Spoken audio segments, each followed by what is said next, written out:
and at least 40 fatalities, including many working-class individuals.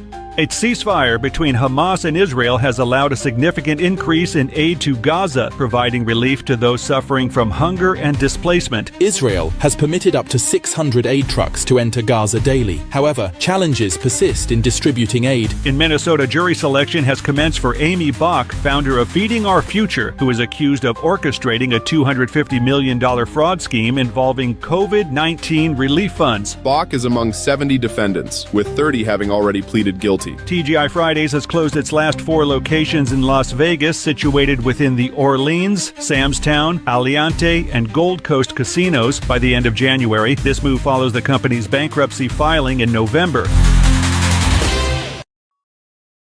The opinions expressed on this program are those of the host or guest and should not be interpreted as statement of fact. Independent fact-checking and corrections are encouraged. Can I get some coffee in here, please? Yeah.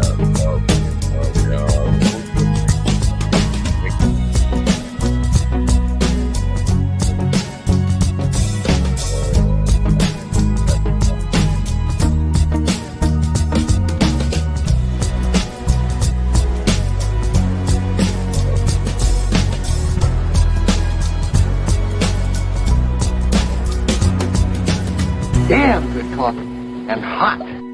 Yeah. My dog is your mind's best friend.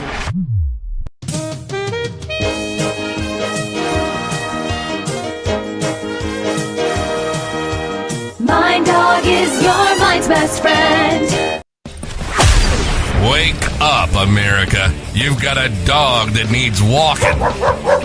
That's right, sunshine. Just put on a big pot of strong coffee and get ready to type your little hate mail with your opinions about kumbaya and flat earth insanity. Stand-up comedy? You want stand-up comedy? Well, we've got sit-down comedy. It's time for Coffee with a Dog. You make me laugh. I'm Coffee with the Dog. I'm here. You.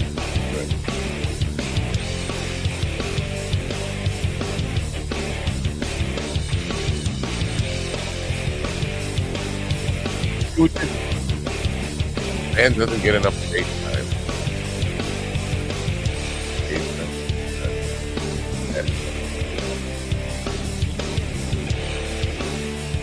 Oh, I just noticed that alarm. Wow. One more pop on me, yeah. Wait, is that over? Gonna stop on its own? Yes, it is. See that? I knew it was gonna bop. Good morning, you. It is. I'm gonna call it for a Wednesday, right? Feels Wednesday. It smells a little Wednesday in here. Wednesday, February 5th, 2025. I can explain.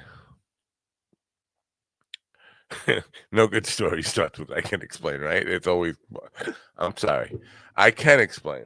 Yesterday, after the show, obviously after the show, not during the show, I had a meeting with a man who I would describe as the Suge Knight of Puspatak.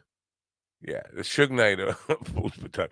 He is a man who sits atop an empire of 5 Puspatak dispensaries. He's at the corner, the apex of the offices in Puspatak Empire. And we're talking about me possibly working with him in some capacity, video-wise or event marketing-wise. And he has cafes in his dispensaries. And I was talking about comedy and music to help bring in people who are actually cannabis-friendly people, and also, market to people who may not have heard Nassau County, because they don't even know Puspatak exists. So everything went well, and I think we might work together. And I was going to be doing some sample stuff for him last night after the show. But here's the deal. Before I left his office, I had to just check out his inventory, right? Right? You want to know what he's got for sale, and I wanted to. How'd that get open? So this pink lemonade sativa gummies. I should tear this off. We don't need this. It says pink lemonade sativa gummies, right? But I don't know if you can see this right down here. No, you can't. Of course you can't.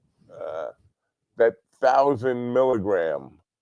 So I said, wait a minute, because I've never seen anything sold in more than 100 milligram packages for gummies. This is 1,000. I said, how many are in it? 10. They're all 100 milligrams. I'm like, nah, this is a misprint. Somebody's lying to me. I said, well, how much? He said, it's usually $90. Today it's $22. Give me one.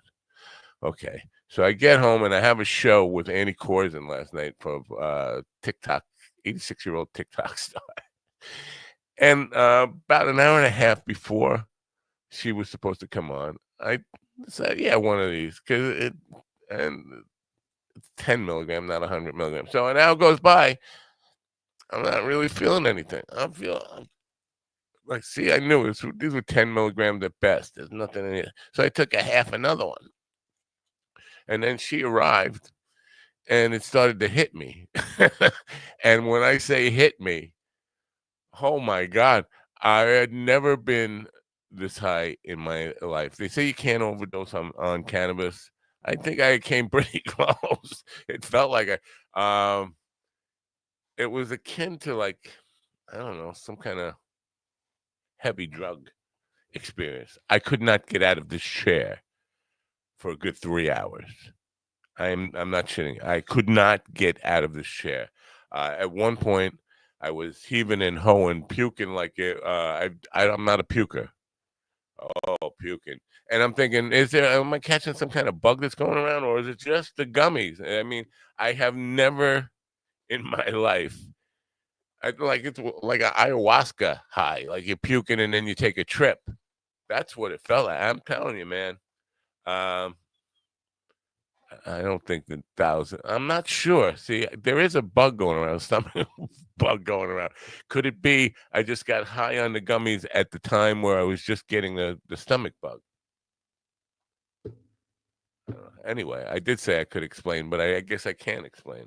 Oh, Bridgeport, Connecticut. You're on. No, I'm not taking your phone call. Get out of here. Get out of here. I'll get back to you later. Anyway, I guess what I'm saying is the Suge Knight of Papoose Patak might be my new best friend. That's all I'm saying. Anyway, speaking of all that, here's this. With humble East Coast beginnings in 2015, Daily High Club is the premier destination for glass water pipes, vaporizers, and consumption accessories. If you're looking to elevate your smoking game to the next level, you're in the right place. With over 1 million top-quality smoking products sold, and with a growing base of over 10,000 monthly subscribers worldwide, we deliver the ultimate smoking experience. But Daily High Club is not just a retailer, we're lovers of the smoking scene ourselves, working with giants like Tommy Chong, Snoop Dogg, Chanel West Coast, and more. Ready to join the Daily High Club? Let our experts curate your collection with our awesome El Primo monthly subscription box, or grab one of our fun and unique pieces from our smoke shop. Click the link in the description below this video to get this party started now. No, get it started now. Ladies and gentlemen, with me in the room right now are Stephen, the I dab too much too fast, Ortiz, Ron, I've never gotten high in my life, West of the Dispensary, Kane, and GD, I gonna puke, Fenderson. I just want you guys to know, every time I puked last night, I thought of you three. I really did. Aw, that's so sweet. I know.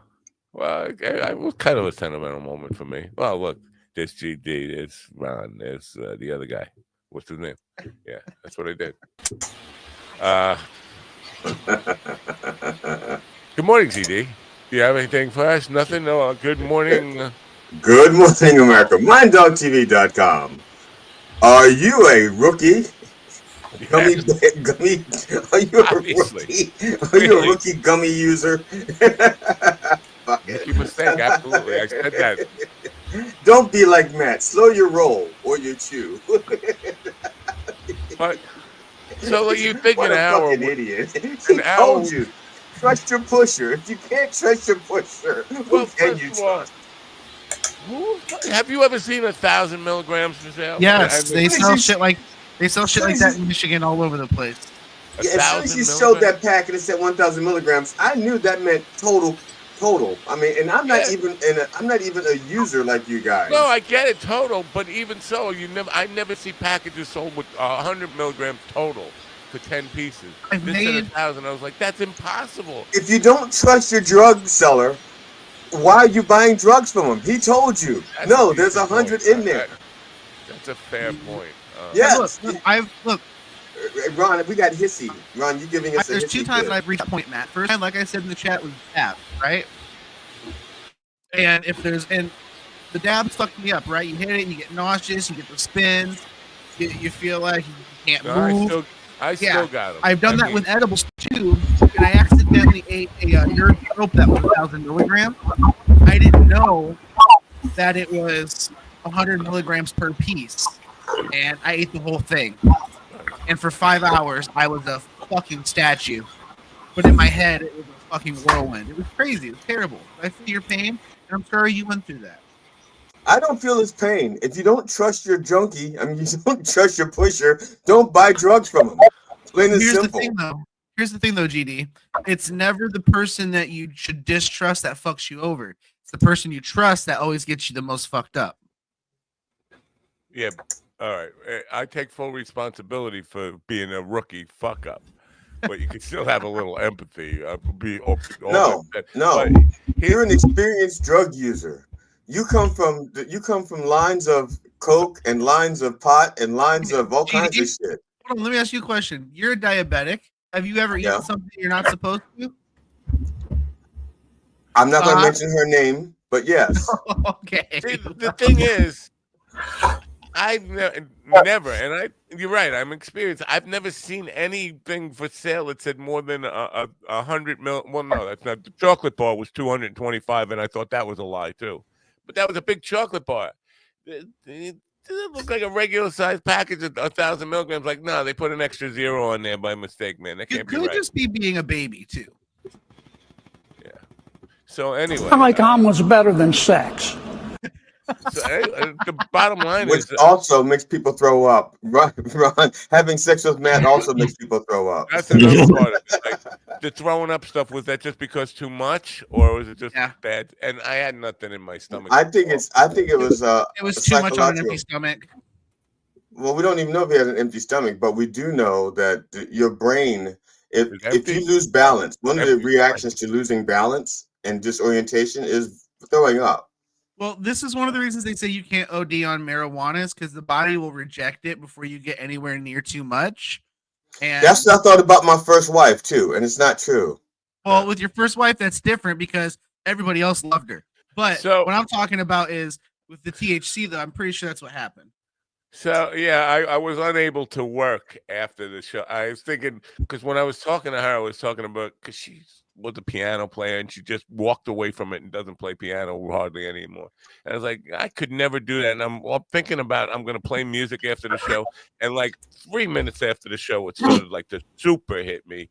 And by like 20 minutes after the show, I was like realizing that I'm stuck here for the night in this chair. I'm not going to be able to move. Well, why don't you take a half of one now and see what happens? No, I'm still not there yet. They're definitely for nighttime only. So at what point in the middle of your drug-induced trip did you say, I love those guys. I love Ron and Steven and GD. They're my friends. I wish they were here with me. Let's go back. I'll get to that point where I was fucking Steven and you guys walked in. Oh my God, why me? I'm sorry. Is it because they can't run away? You're the slowest. Yeah. At least uphill. Downhill, you kick our ass. But... That's exactly. So I confessed to her right up. right up as soon as she came on the show, because we were talking a little bit, and she talked to me through this where we were supposed to start the show, and I was already starting to feel goofy. I hit the intro to the show, and then boom, it kind of just totally hit me. And the first things out of my mouth was, "I got to make a confession," and I told her about the 1,000 milligram gummies, and she said, "Are you high right now?" I said, "I'm very high right now." Finish inside me. You know, I stopped by and the worse. show on the way, passing through on Facebook, and you seemed awfully giggly and weird. So I was like, he's having a little too much fun. I'm gonna go ahead and just leave them two alone because they might need some privacy. It was just, and as she's talking, because she's talking about how when she was young, people always thought of her as unattractive and all this stuff. And I'm hearing all this, and I'm like, and Matt had his gummy goggles on, and he's like, "Yeah, baby." And then she's still attractive right now. talking about how now that she's 86 and a TikTok star, everybody's telling her how beautiful she is. And I came out, I said, "That's impossible." And I came off like I'm saying it's impossible when people are telling her how beautiful she is. I'm like, "That's impossible." And I'm listening to myself say that. I'm like, I'm insulting the fuck out of this lady right now and don't even know it. It was, and yeah, it kept getting worse from there. So by the end of the show, I was like fucking on planet, I don't know what planet it is out there, but it's. What are you, 15? Like, are you a retard? Yes, I made retards feel like Elon Musk. Okay, that's a lateral move. That's a lateral move. That's kind of insulting to the retards, to be fair. Yeah, yeah. You just insulted all of our retard fans. Musk thinks about himself. That's a better way of putting it. Not that he's like on any higher level. It's that he thinks he's on a higher level. They were thinking of themselves like Elon Musk. You must be the Monopoly guy. Guys, Elon Musk is slowly completing his Infinity Stones of control of Earth. I'm telling you, the iPhones have an update coming that's going to allow them to connect to Starlink. Well, to quote Thor, "Go for the head." Correct. Thor said that? Yeah, when he was killing Thanos. When he was a real guy. He's not a real guy. No, he's not a real guy. But I mean, like I said, he has his hands in the internet. He has his hands in transportation, space travel. Now he has his hands in the government, and now he's going to have his hands in every iPhone that's on T-Mobile's network. The Greeks had their different gods for everything, right? So Thor was the Greek god of shitty microphones. No, Thor was Norse. Not Greek. I like omelets better than sex. That's Kennedy, John Kennedy, right? Yep. I had some interaction with him this morning. I said to him, because he was talking about USAID, right? USAID. And he was saying basically it's just a handout. And I've been saying for years, the reason we give all these monies to foreign countries, it's not really aid, it's control. It's influence, yeah. What the mafia would call a favor. But I said to him, because they tell me the dumb hick chick is just an act, that he's really, really smart. He was a Rhodes Scholar and all this. The dumb hick stick is just an act. I said, "You're a very good actor. Very good actor." Who's stick? John Kennedy, the Rooster Foghorn. Yeah. Well, yeah. Right. A lot of the GOP guys went to like Ivy League schools, right? But they know their base do not like Ivy League people. Yeah, so they come out. I'll tell you, son. Yeah, so they come out of Ivy League school talking like this, like John Kerry, and then they say, "I want to run for a GOP office, so I'm going to talk like this. I'm going to say, I'm just like my good old pappy used to say, you get 3 dogs in a room, one of them dogs is going to squeal because the other 2 dogs are fucking him." My pappy used to say dude declare the master of that was George W. Bush. That motherfucker invented his own words during speeches and still got away with it. Strategery. That was a very strategery move. The strategery, the evildoers. I love that. We're gonna get the evildoers. I'm sorry. Are you sitting on your microphone? Is that What? what's happening? Are you sitting on your microphone? You're actually sitting It's on right it? here. Oh, it sounds because it sounds like it's between your ass cheeks. I don't know. What do I know? It smells like it too. Somebody said there's no, I'm all over the place, but forgive me. I can explain that there's theaters now coming out testing smell-o-vision. Remember the smell-o-vision thing? Yeah, Elmer J. Fudd. Yeah, I think Ron brought that up in like 19 episodes, Oh, 19 is that what? separate That's instances where I of. got it from. Yeah. All right, never mind. He I even told broke you, down I which can theaters are explain. using it and how much they cost and what smells they have Honestly, available. I I can think that was explain. before my time. Smell-o-vision or Elmer J. Yeah. Fudd? Yeah, we talked about this like a week Oh. or two ago. It came up in entertainment stuff. Yeah. Right. Did I talk about Elmer J. Fudd then? You did. I did. I think.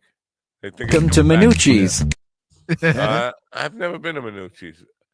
Minucci's, they're the first restaurant to use smell-o-vision in their restaurant to disguise the actual smell of their food. Well, according to the latest Yelp reviews, you don't go to Minucci's. Minucci's just enters you.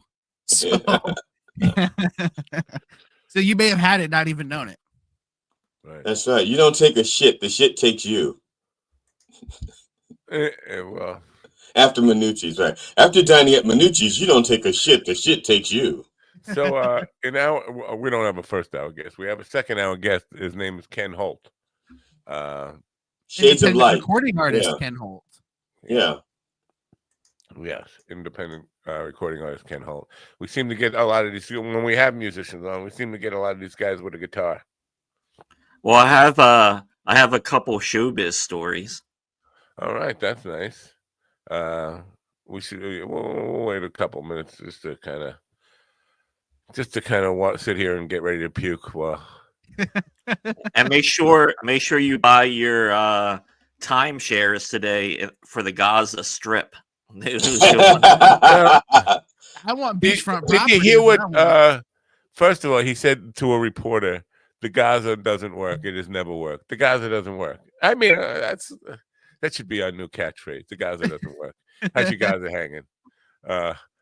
What the fuck? The Gaza doesn't work. It never works. Gaza's hanging a little Palestinian. What do you call when your Gaza doesn't work? Is there a Gaza repairman? It's like I probably did call probably it's a Maytag. erectile dysfunction expert. Well, Jesus Maybe- was supposed to come back and fix it, but he never did. Huh. Anyway, so now he's saying the U.S. will take it over and run it and get all them. Yeah, that doesn't make any sense to me. He's gonna take it over and turn it into like a Five Gazas pizza or something. Five Gazas burger. Five Gazas. Five Gazas burgers and fries. Yeah, Five Gazas burgers and fries. Yeah, nice. He's gonna put a Trump hotel there. It's gonna be fucking stupid. And he's back on the Iron Dome. I swear to God, he thinks the Iron Dome is a literal Iron Dome. It's like a flat Earth thing, I think. We're just projecting the sun on an Iron Dome of the United States. How the fuck does that possibly work, you fucking idiot? But I'm pretty sure because he says things like we're going to get them on constructing the Iron Dome. You wouldn't say that if you knew what's really meant by an Iron Dome. You wouldn't use the word constructing, would you? Or is it just me? No, but remember, Donald Trump was such a successful architect that in his mind, everything is construction. Because he was so successful at architecture, that's just how he sees the world. Architect. Yeah, and he's like the best builder. He's the best builder. Oh, best builder. Yeah, the best builder. What that means is his father, who had a construction company, gave him the construction company, so he's the best builder. He is the archetype of architects. Yeah, I want to know where these pussy Democrats are. Yeah, I mean, they're just fucking laying down and not even saying anything. It's like, come on, yes, cowards. No, they're out there. They're out there. They've held. I don't know how much they actually can do, but they're holding town hall meetings. They're holding press conferences. They're holding rallies. They're leading protests. But where's this all happening? Because I'm not the only thing I've seen is. You know what they need to do? They need to go down to the 7-Eleven, get I probably don't even sell an 8-pack of Nips anymore, the 7-ounce bottles. Right? The fuck is the Nips? Nips with the 7-ounce little Budweiser bottles in an 8-pack. Yeah, those aren't a thing anymore. But they need to go home, drink the 8-pack, and then put one on each finger and go, Republicans, come out to play. They're not there yet. Because they're not enough Democrat. There are not enough Democratic politicians with the kind of spine that they're doing. Republicans. Yeah. Ah, Well, why? Yeah, that's a problem. I don't like that at all. That's a big problem. Instead of having these cucks, we just have these weak, inferior, old men, and it's like it's embarrassing. Actually, it's at least. Unfortunately, Schumer is like Schumer thinks he's being witty and stuff like that, and Schumer is just being a shill for stupid or a shill for elderly. He's not. Go ahead, Ron. I was just gonna say, to be fair, there's stupidity to go all around. I mean, from the Democratic side to the people. I don't know. I'm not to the people who voted for Trump, like, oh, we want this, and the whole time you're complaining that the other guy is too old. Well, and it also doesn't help that these guys are just sitting here basically saying, let's just in 4 years, well, 3 years now, whatever. It was still 4 years, right? No, yeah, 4 years. 4 years. 4 years minus 1 month. Right. So, but they're like, we'll just wait till he's done, and then we'll try to fix everything. And it's like, what if he does shit that can't be fixed? See, that's just it. They need to. Like I said, they're taking some things they've taken to the courts. So there are court cases out there by Democratic attorneys general, and also governors. They're taking Trump to task in different things, different aspects, because he's tried to do so many things with executive orders that there are like multiple court cases going on right now as we speak. Some of them have halted and put these things on hold, but Trump just goes on to the next idiotic thing. His thing is Trump doesn't know how government works, so he's trying everything he can or anything he can to break it. If he knew how it works, he could be more precise. That's fine though, but the problem is there's still nobody with a fucking backbone that's standing up. That's what I'm saying. Is the Democratic Party is basically just a fucking fleshlight at this point that's been used and abused. It's got a couple of tears in it. They don't know how to operate it. Someone didn't bring lube, and it's like, here you go, guys, figure this out. I really wish New York Times would give Ron the cartoonist position and draw that up. Democratic Party as a fleshlight that's been big fleshlight with a D on the side. John Kerry's. Now, I think that, like, for example, Hakeem Jeffries, he's very strategic. He's very smart at what he's doing, and he knows that the Democrats don't have the power to actually stop these things legislatively. They can slow things down, but what can work and what has worked so far in a few weeks is people calling and putting pressure on their senators and their Congress people, especially Republican senators and Republican Congress people. Those are the ones you need to win over, or at least get them to, a few of them. You don't need a lot because the margins are so slim. If you can pick off like 3 or 4 senators and 3 or 4 congressmen, you can actually You're way off. Trump and the Republican Party have a huge mandate. They won 99.9% of the popular vote, and all 65 states. You don't know what you're talking about. Every fucking county from here to Yugoslavia. Wait, they don't exist anymore. Whatever that is, Czech Republic. Where for every county, every single person except for the 4 of us. The thing is that the pressure that the Democrats, the leverage that the Democrats have is not in political power. It's going to be in organizing people. They're just going to have to slip gummies into everybody's fucking coffee. That's what they're going to have to do. And people have to get off their ass and actually start acting. Because those are the only things that's going to actually slow Trump down. What are these fucking optimists we have on here? It's just like, It's not an optimist. It's not an optimist. I'm just saying what has to be done to fight back. I'm not saying it will win. I'm not saying that we'll lose. I'm saying, but if you have a chance of fighting, that's how you got to do it. Ladies and The gentlemen, you people have to listen put to pressure G.D. on. Gandhi, the hour of power, or something. Hour of I smoked too much flour. With G.D. Gandhi. G.D. I'm just tired of the pussies from the Democratic Party to even like these companies just fucking rolling over with their Bernie fucking said, "What DEI about these policies. companies?" Yeah, I agree. Bernie said, "No, they don't ever go after these companies that have been hiring illegals forever and ever, and depending on them for low. Then you never seen them going after. Well, you did see them go after Gibson guitars for a day, but I mean, all these Ooh. companies, yeah, Ooh, Gibson guitars. That's a huge financial impact to the markets. And you know who was behind that? Fender.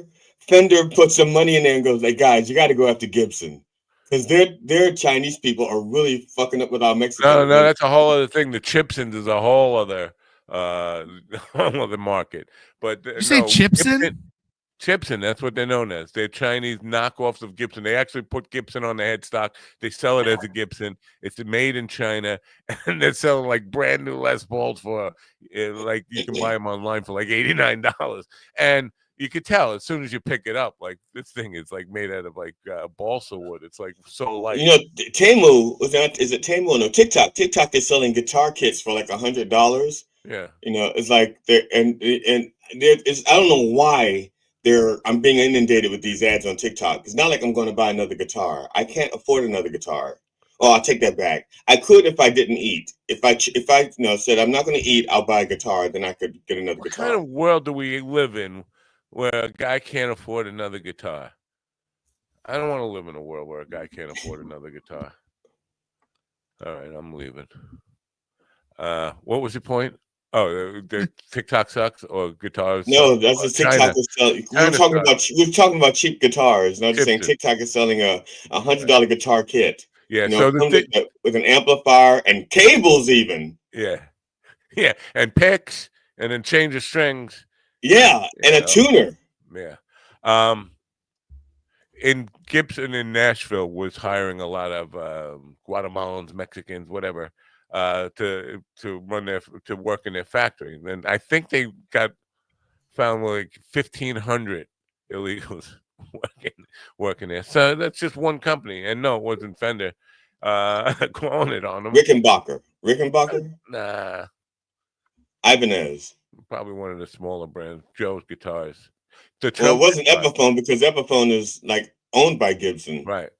Unless Epiphone did it to take over Gibson. It's like, we got to weaken Gibson so we can take it over. Yeah. Welcome to Guitar Talk, ladies and gentlemen. We'll be talking guitars with upcoming guest Ken Holt, who is I like the way they sound.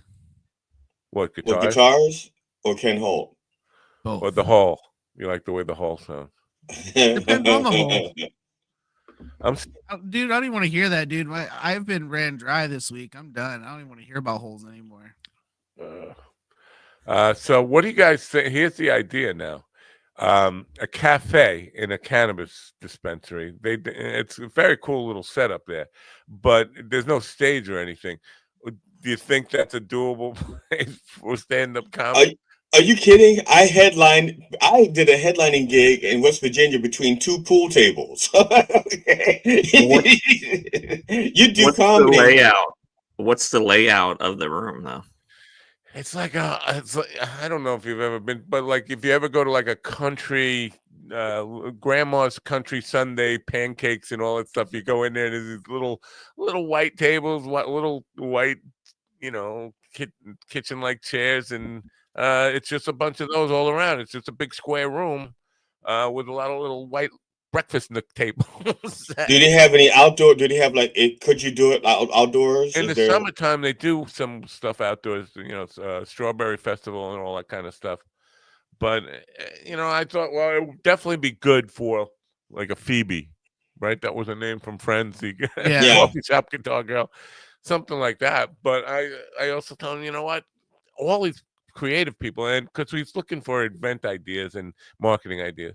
So what about sponsoring comedians? Put them in a whatever, I don't want to say the name of his dispensary empire is. Put on a big shirt, put it out there, and give them a couple of bucks. I said comedians are like fucking cheap whores. You can get them for $50, $25. They'll, to say I'm brought to you by such and such. Because their audience is your potential customers, people who are going to comedy clubs. I guarantee you, 90% of them have interest. How many people could they seat in the room then?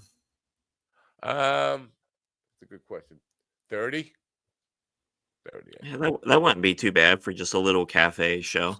Yeah, it's yeah. And I've performed in this going around on the counters, people buying the weed and the gummies. There was a place that I used to perform at here in town that was a coffee shop / bar, but it was laid out just like a little cafe, and they had an empty corner that we would perform in. Right. And it was nice. It wasn't bad. It was actually when it was full, it was nice. I want to do paint classes there, and I want to do songwriters workshops because these fucking all these guitar guys with their little songwriting careers, they all puff up. Yeah, come on down to the dispensary. During COVID, I did an open mic in a hallway once. Well, because we had showed up to the room and it was locked, and the guy, he's like, "Oh yeah, man, I'll be on your way." And I had my PA out in the car, so I just grabbed my PA and set it up in the hallway downstairs, and it was a standing room only open mic in a hallway. In a club or a hotel? What are you talking about? No, this was in a place over in Lancaster, and they had studio space upstairs, and the studio that we used was locked, and so there was a bunch of comics there, and I'm like, well, I'm gonna grab my PA, and we're here, let's fucking do it. And everyone did, and so we did comedy in a hallway. So people in those other studios could probably hear you pretty well, right? Coming through the doors or whatever. Maybe, I don't know. No one said anything, and we didn't care. We were there, so we might as well do it. You know what?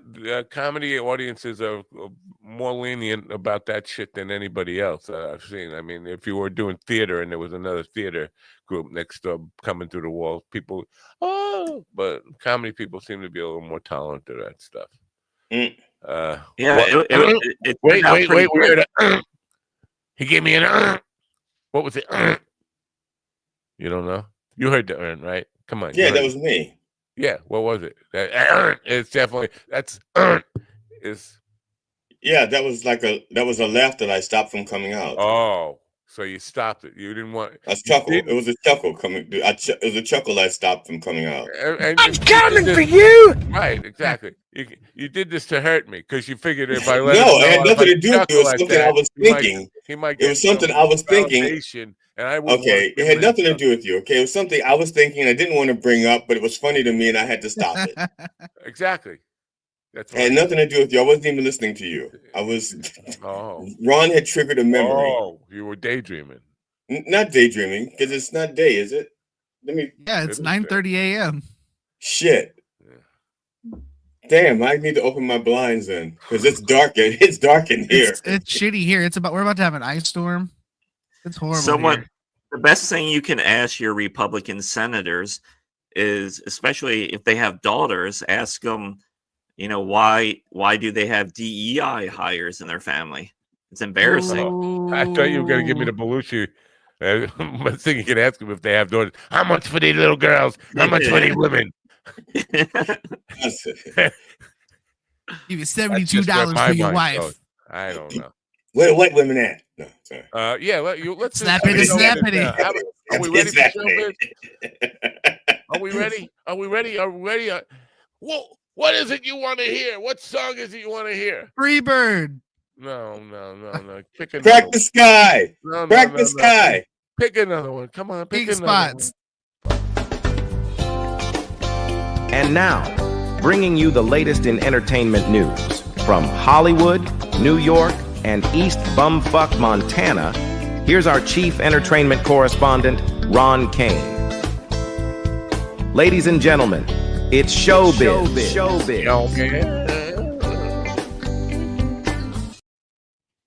Showbiz, everybody. Yes, eat at Minucci's, of course. It is Wednesday, so please come in for Discarded Carcass Night. That's right, Discarded Carcass Night. It's fun for the whole family.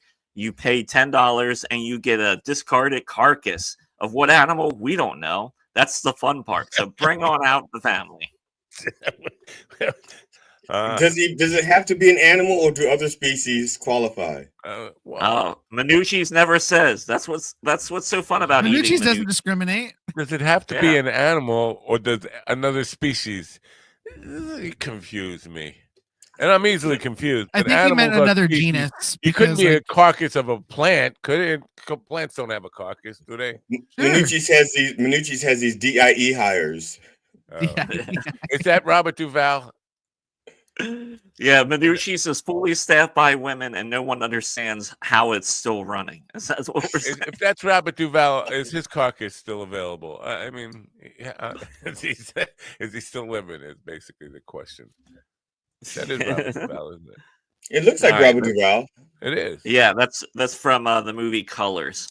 Oh, so that's Sean Penn, the other guy. Sean Penn. Yeah, Sean Penn is in that movie. Yep, as Pac-Man. Yeah, that's Sean Penn right there. That's his partner right there.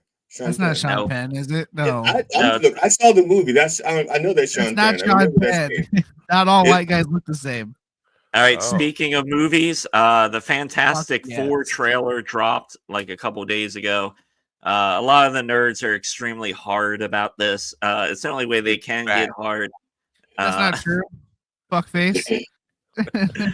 So this is another Marvel movie, and this will kick off Fantastic Four, Doctor Doom, some bullshit storyline to try and tie in with another movie. We gotta be a jerk.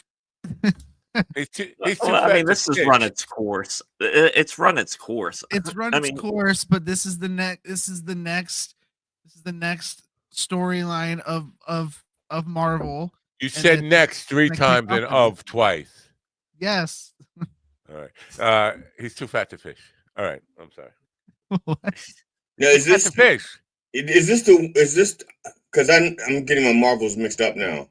Because I know they're making this look like it happened in the 60s or something. So is this an origin story? And is this the one where Dr. Doom is being played by So he may make an appearance. Yeah, there's no confirmation if he's in this yet.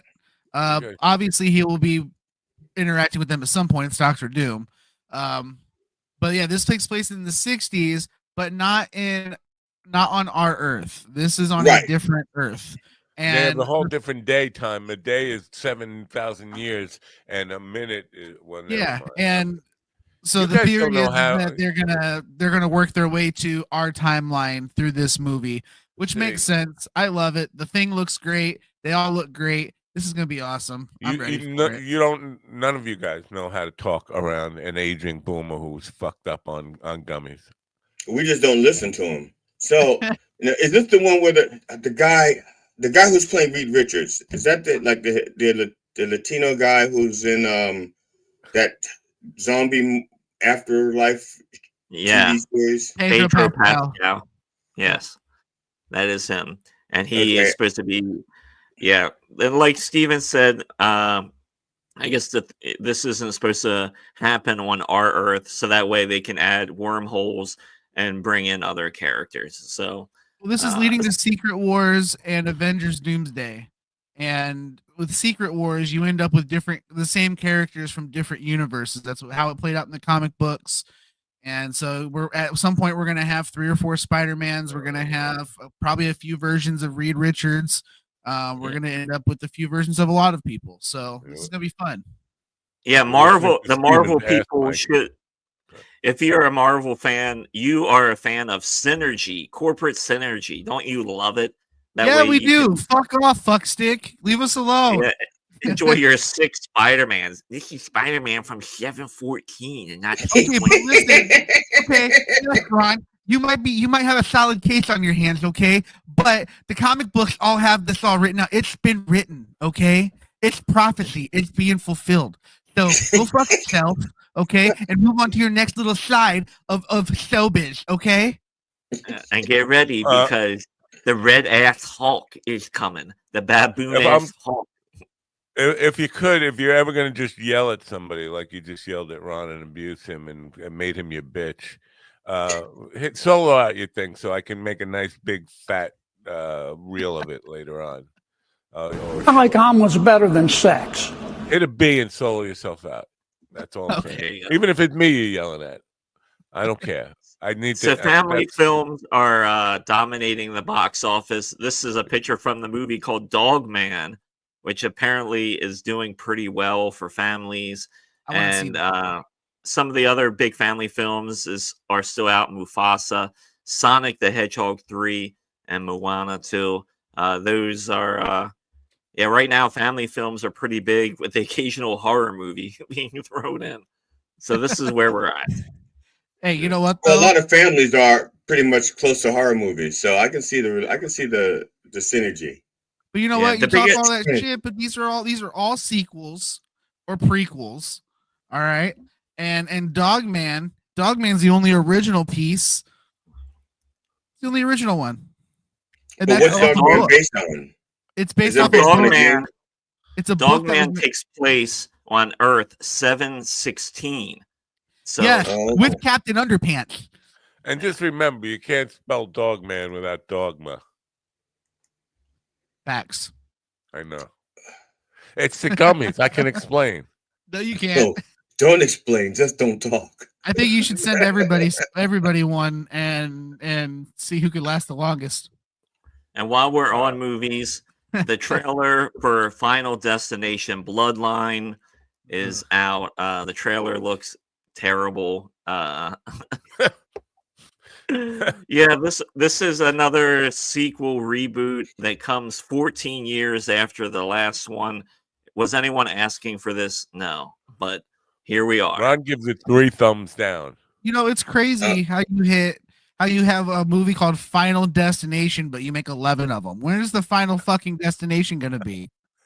Jesus Christ. If you watch the trailer for this, and it's so ridiculous. I have an Earth 1 question based on what Ian got just said. Earth 1. So my thing is, does everybody on all of these Earths think that they're all on Earth 1? No, because how do they know what the other Earths are? We haven't encountered another Earth. How do we know what number we are? Huh? Well, they think they're the only Earth until they discover the other Earths, and then generally when they fall into once they figure out that there's other Earths, and then they meet with the Council of Reeds. The Council of Reeds tells them, "Oh, you're this number Earth that we've discovered." That sounds very random. It's like there's no serial number or no sell-by date or anything. Then right before penetration, squeeze the balls. Squeeze every the balls. time. Every time. And the last thing I'll say about this Final Destination trailer is it can go fuck itself because they use fucking Air Supply as the music. Oh, no. So wow, right I there, have a lot of love for you when you say that. I'm sorry. now, Air Supply, cut your own Air Supply off and do us a favor. Wow, I'm all out of love. I fucking hated these movies. Wow. These are the reasons I can't drive behind log trucks. These movies are the reasons I don't like bridges. Steven, you're every woman in the world to me. Why don't I you don't know what the fuck that means, but don't ever say that to me again. Then Steven, why don't you petition the Council of Reeds then about this movie? Because they can all suck a big bag of Richards. Hi-yo. There's probably an Earth where this movie doesn't exist. I want to go to that one. All right, so this is there's a Stephen King movie coming called The Monkey. All right, and now, it's been you just banned on pronounced that television. monkey. You just pronounced that word monkey. Yeah, monkey. Now, what if that M was a D? The donkey. Donkey. That's right. Donkey. You must be the Monopoly guy. No, I'm the trivia guy. So anyway, it has been banned on television for excessive violence, but you can still watch the trailer. online. This is getting some decent buzz if you're looking for another horror movie that's coming out. So And another family-friendly horror movie. Is this going to a streaming platform? Eventually it will. Eventually it will. Because if it's banned on TV, that's not good for business. No, the trailer's banned on TV, right? Yeah, for excessive violence, but excessive violence. So it's due for theatrical release. Do you know when? No. That looks like George Bush, Will Ferrell, or something on the right. Is that who that is? So Will Ferrell and what's his name? Zac Efron. Yeah, Zac Efron. I can't believe I knew that guy's name. It's like, well, how the fuck did that happen? I must have seen him. They have signed on for a new Amazon comedy. I think it's called Judgment Day, and it's about Zac Efron takes hostage a TV judge that wronged him, and comedy ensues. Oh my god, that actually sounds pretty good. It sounds pretty good. All right, maybe it's the gummies. I don't know. It doesn't sound well. The rough thing about this is the Amazon comedies to me have been very hit or miss. It's nice to see that at least somebody is attempting to make comedies. I think what was called The Lottery with John Cena was pretty good.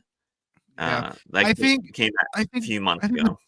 I think with this though, so Zac Efron was in what is it? Dirty Grandpa. Yeah, and Neighbors also. Yeah, and Neighbors, and those both were absolutely fucking phenomenal. And he was goddamn hilarious in them. He was great. I think him and Will Ferrell's going to be a fantastic combo because almost anyone that Will Ferrell's in a movie with, like his comedy helps them shine. So I don't see how this could be an issue. Why do you feel the absolute need to add the profanity in there? He was fucking fabulous. He was goddamn. Why do you feel aggressive? Why are you so profane? Because I feel aggressive today, and it's part of my lexicon, and I will thank you to leave it alone. Will Ferrell actually has another movie. I'm sorry, Ron. Steven, you said that wrong. It's I will fucking thank you. Leave it fucking alone. Wow. We have another movie. Will Ferrell has another movie that just dropped on Amazon.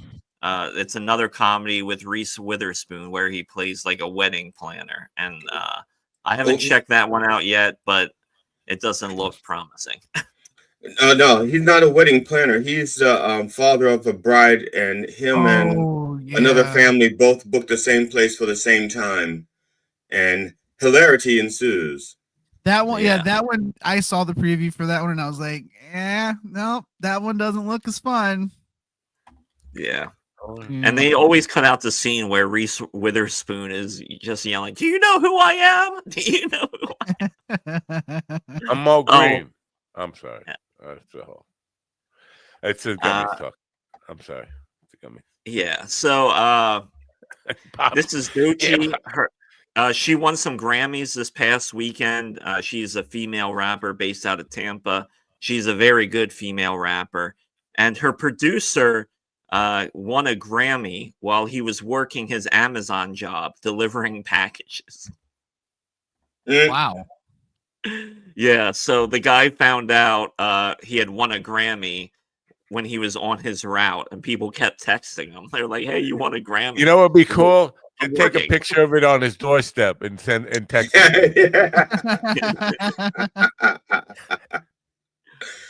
That would be funny. Yeah, I thought that was a funny story considering Chappell Ronan was talking about livable wages for musicians, and this guy, like on the biggest night of his life, like music wise, he's out delivering his Amazon. See, that's sad. The dude can't even like celebrate his win and like be like, yeah, I won a Grammy for my art. And no, he's too busy fucking slaving away for Bezos. Bullshit. Poor guy. Yeah, I just thought that was interesting. Bezos will take the opportunity. Bezos will say, "See, we're so flexible here that even our drivers have time to between shifts to get Grammys. You too can work at Amazon and get a Grammy." He's gonna offer the dude a check to be like, "Hey, can we use a couple pictures of you for advertising and make millions?" Good morning, millions. John. Mr. John, not Dr. John. You don't have to call him Johnny. And it says he's listening. That's all. But you're not listening. You're texting. Typing. Typing. Oh. So enjoy the suffering, everybody. That's Showbiz, and Back Alley Laughs happens next Saturday in Williamsport. $15 I don't see cover. any of you guys in this poster. What am I? Why none of Well, you? Ron's probably producing the show, right? Yeah, Ron's producing the show right there. Kane's, two Kane's you're like Productions. a mogul. You're a executive producer. You're a big shot, Mr. Showbiz mogul. That's what you are, right? Okay. Yeah, well, I produce shows as well. All right, and Mr. Mogul, I'm backing off. I did not know you were a big shot. I have to hook you up with the Suge Knight of Poopswatak and see what you could do for over sure, there. yeah. I love show producing actually. Besides doing stand up, I like producing shows. Wow, that's nice. Producing something for you. Big gallon of fucking Tom. Can I tell you guys a little story? May I tell you a little story? As long as there's nothing to do with gummies. Story about a man named Napo. Right. His hands were soft and supple. And his cock. Both at the same time. So the story is very, very short. Once upon a time, I worked for a company called Luther Sales, which was a Jewish guy named this company Luther Sales because he was taking advantage of black people in Bedford-Stuyvesant, and he thought they would associate the name Luther with Martin Luther King, and they basically he was selling them stuff out of their paycheck. They come and look at the catalog, and he would buy it and charge them like incredible interest rates and drop ship the shit to their house. It was just taking advantage of black people in Bedford-Stuy, calling it Luther Sales. And he built that company up so it became a website where people who work for the government, who had long jobs, they weren't going to get laid off. They would buy stuff through their paycheck. It automatically come out of your paycheck because you got shitty credit anyway, and you don't get fired from government jobs. And then Trump started making plans about getting rid of all these government jobs. And these guys were big-time Trumpers, the owners. And Trump started talking about getting rid of all these government workers, and they're thinking, well, there goes my gravy train, right? So these dudes who were running this company, first of all, they were looking for a bailout, and the guy kind of sold to his little brother, which is not exactly, you're fucking selling out your little brother. But then they started doing like money laundering through Mexican cartels. They sold $19 million from some banking stuff because this is all loans, the ACH loans that people had, and the money's still going into their account now, even though they sold it and they're backing out and they're gonna. And so yesterday, when I was doing the website stuff, I for this guy, just showing him some samples, I went to look at that one to see if they still have my design. It was down offline, and then so I went to their Facebook page, and right on their own Facebook page it said, fucking scammers, don't buy anything from these crooks, you never get your stuff, they keep taking money out of your bank account. And so I contacted somebody who used to work for me there, and I said, is it out of business? She said, yeah. Basically, the guy set his little brother up as president of the company. The CEO killed himself when he found out they were so far in the hole, like probably in $90 million in a personal home for everybody involved. Guy sells out his little brother, and these are all people who voted for this. They supported the idea of cutting off their own base.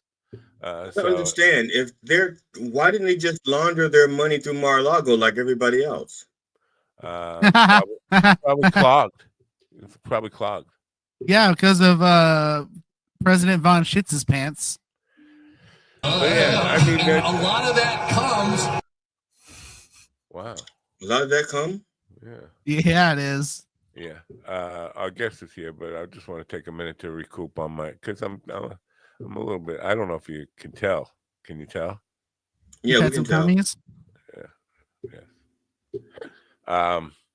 But anyway, so I mean, it seems like the killing yourself part over business. Like, are you going to go to jail? I mean, what? I can never see, like, no matter how bad things get financially, that's the thing to do. I mean, there are other reasons I would kill myself, just like having to deal with this every fucking day. But I'm not going to kill myself, so I take that back. But over a job, over money, over a business, yeah. Called you Dr. Dreads. Dr. Dreads, I can't wait to appear on this podcast. You have a lot to say when I text. Really? Who has a lot to say when we text? Oh, apparently Dr. Dreads does. I'm assuming that's me. You? What did you say to John Bivens that I missed? Well, it says, okay, here. John wrote, "What's up, Matt? It's Mr. John, right, the comedian and singer, just listening. That's all." And I said, "Well, obviously he's not just listening because I think I said texting, and then I was corrected and being told he was typing. And that's all. That's all. That's all. See, right there, it says right there, that's all. But if he was listening and that's all, he wouldn't be texting. See, so I was just pointing out the obvious. Well, let me just tell you something about at least what I think I know about John Bivens. You don't want to mess with him because he's and like you, he's got something in common with you. He's connected to Jelly Roll. Connected. So I don't understand. Jelly Roll will come after you and sit. Is this guy a victim of Dr. Reverend Jelly Roll? Is that what you're saying? No, I'm just saying he's got a Jelly Roll on his side. Yeah, but I got I have the Dr. Reverend Jelly Roll. Let me come back to yesterday. There were. Never mind. We got to play the news instead of your gummy story. Oh, sorry. News, and then we'll meet Kurt and his guitar. I wonder if he brought a guitar. Alan, it's Ken. Buddy. It's Ken Holt, right? Okay. Oh yeah. Yep. I think you said Kurt. Did I say Kurt? That's what it sounded like. Gummies. I can explain. No need to explain. I don't like this new. In the Middle East, hostages recently released from Gaza have reported enduring harsh conditions during their captivity. They describe rarely seeing sunlight and experiencing psychological torture. Joseph Eckerson reports. The ongoing ceasefire includes provisions for the release of hostages and prisoners, as well as increased humanitarian aid to Gaza. Negotiations are underway for a second phase of the ceasefire, aiming to release remaining hostages and extend the truce indefinitely. A ceasefire between Hamas and Israel has allowed a significant increase in aid to Gaza, providing relief to those suffering from hunger and displacement. Israel has permitted up to 600 aid trucks to enter Gaza daily. However, challenges persist in distributing aid due to damaged infrastructure and security concerns. Many families continue to face high prices for basic necessities, and critical shortages of fuel and medical supplies remain. Benjamin Wright reporting. In Haiti, heavily armed gangs have attacked the Kenskoff neighborhood, known for housing the nation's elite. The assault resulted in at least 40 fatalities, including many working-class individuals. Chris Anderson has the latest. Mayor Jean Massillon has called for reinforcements to counter the violence, which began on January 27th and has displaced over 1,660 residents. The attack has led to shortages of essential supplies for those seeking shelter. This is the latest news headlines. Foreign news headlines. There's more. Democrats are pushing back after Elon Musk announced that former President Donald Trump agreed to close the U.S. Agency for International Development, USAID, Kevin Sanders, with the latest. Following this announcement, over 600 U.S. aid employees were locked out of their offices, and thousands have been laid off. Democrats have criticized the move as illegal and an abuse of power, promising legal action. The closure has halted many international aid programs, including critical health initiatives. TGI Fridays has closed its last 4 locations in Las Vegas, situated within the Orleans, Sam's Town, Aliante, and Gold Coast casinos by the end of January. This move follows the company's bankruptcy filing in November, attributed to financial challenges stemming from the 2020 coronavirus pandemic. The restaurant chain is undergoing a Chapter 11 reorganization to ensure its long-term viability, leading to mass closures. In Minnesota, jury selection has commenced for Amy Bach, founder of Feeding Our Future, who is accused of orchestrating a $250 million fraud scheme in COVID-19 relief funds. Bach is among 70 defendants, with 30 having already pleaded guilty. Prosecutors allege that funds intended to feed children were misused through false claims and kickbacks. The trial is expected to last 6 weeks and has political implications for Governor Tim Walz's administration. Lawrence Keller reporting. And that's the... I couldn't take it anymore. I'm sorry. I know I waited too long for the bomb. I'm just, I can explain. Did I tell you about the gummies? Did he say former President Donald Trump? He did say former President Donald Trump. Nobody fact checked that. I just, or even proofread it. Just reading it. Alan has some wishful thinking. 2 weeks. Or, 2 weeks. If he was wishful thinking, he would have said the late president. Well, anyway, I'm sorry, Ken. As Ken Holt is the son of a U.S. Marine who grew up in 7 states, finally landing in Jacksonville, Florida, for high school and college years. His musical influences include his uncle Henry's mandolin picking, faced with people gospel influences, Dwayne and Dickie. That's the Allman Brothers for Stephen, who probably never heard of Dwayne and Dickie. And on and on. Let's just get Ken in here and say hello to him. Good morning, Ken. Good morning. I apologize for me. I could explain, but these guys have already heard the story 19 times already, and they just don't want to hear it. I'm all still gummied up from yesterday afternoon. I over gummied. Gummied up. Over gummied. Basically, somebody let Grandpa into the medicine cabinet unsupervised, and he got a little over carried away. And no, you know what happened, Ken? It says 1,000 milligrams here, and I didn't believe that. I thought that must be a misprint because I've never seen any full package of gummies say over 100, and I'm like, they probably just added an extra 0 in there. And I took one, and I didn't feel anything for like an hour, and so I took another one, and then basically, like 200 milligrams. Yeah. Oh, is that medical or is that the or do you live in a legal state?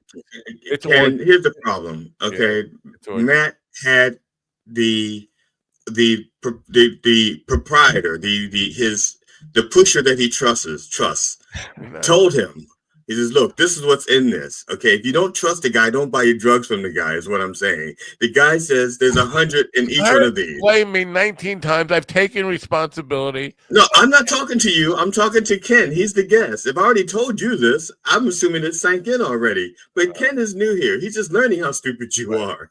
So Rod is tired. Rod, don't do it. Don't do it, Rod. Don't do it. No heroin. Anyway, the bottom line to all the reason I brought it up, Ken, is to apologize to you for me not being like a professional guy, because usually I'm so professional. Anyway, thank you for being here. Tell us a little bit about. Tell us a little bit. Now you are like me, in that you were a bass player in your younger days, but always you were writing songs, but you were in the band. You were a bass player, right? Right. Yeah. I came along the same way.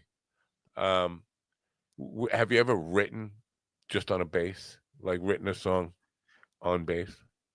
I wrote a couple of songs back, when I was in that band that I was playing bass. I wrote a couple of songs on bass, but they never seemed to do well. I mean, I think we learned one and maybe played it twice in a club somewhere, and that was the end of that. And it's just I don't know if that was about the bass part or about the lyric but it's hard to do it that way, I'm just curious because Chris Squire from Yes, when he wrote The Fish, okay, were you like, when you heard that as a bass player, did you go like, oh my God, I want to write a bass song like that?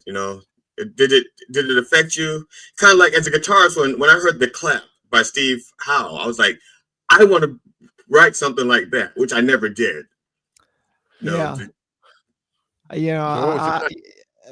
mean, I remember seeing Yes live one time, and of course he was an amazing bass player and playing that Rickenbacker, and he had that sound, but I don't think I ever aspired to that kind of progressive kind of rock, I was more in kind of a, the old style kind of rock and roll, maybe with a country rock kind of southern rock kind of thing to it. The bass parts weren't Chris Squire-esque, Yeah.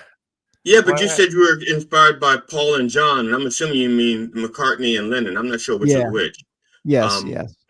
But they aren't that what you just described, the rock. They were, I mean, they started off like basic R&B rip-off rock artists, and then progressed their way to what they became.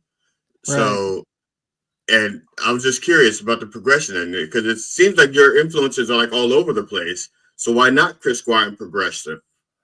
Have you listened to his music?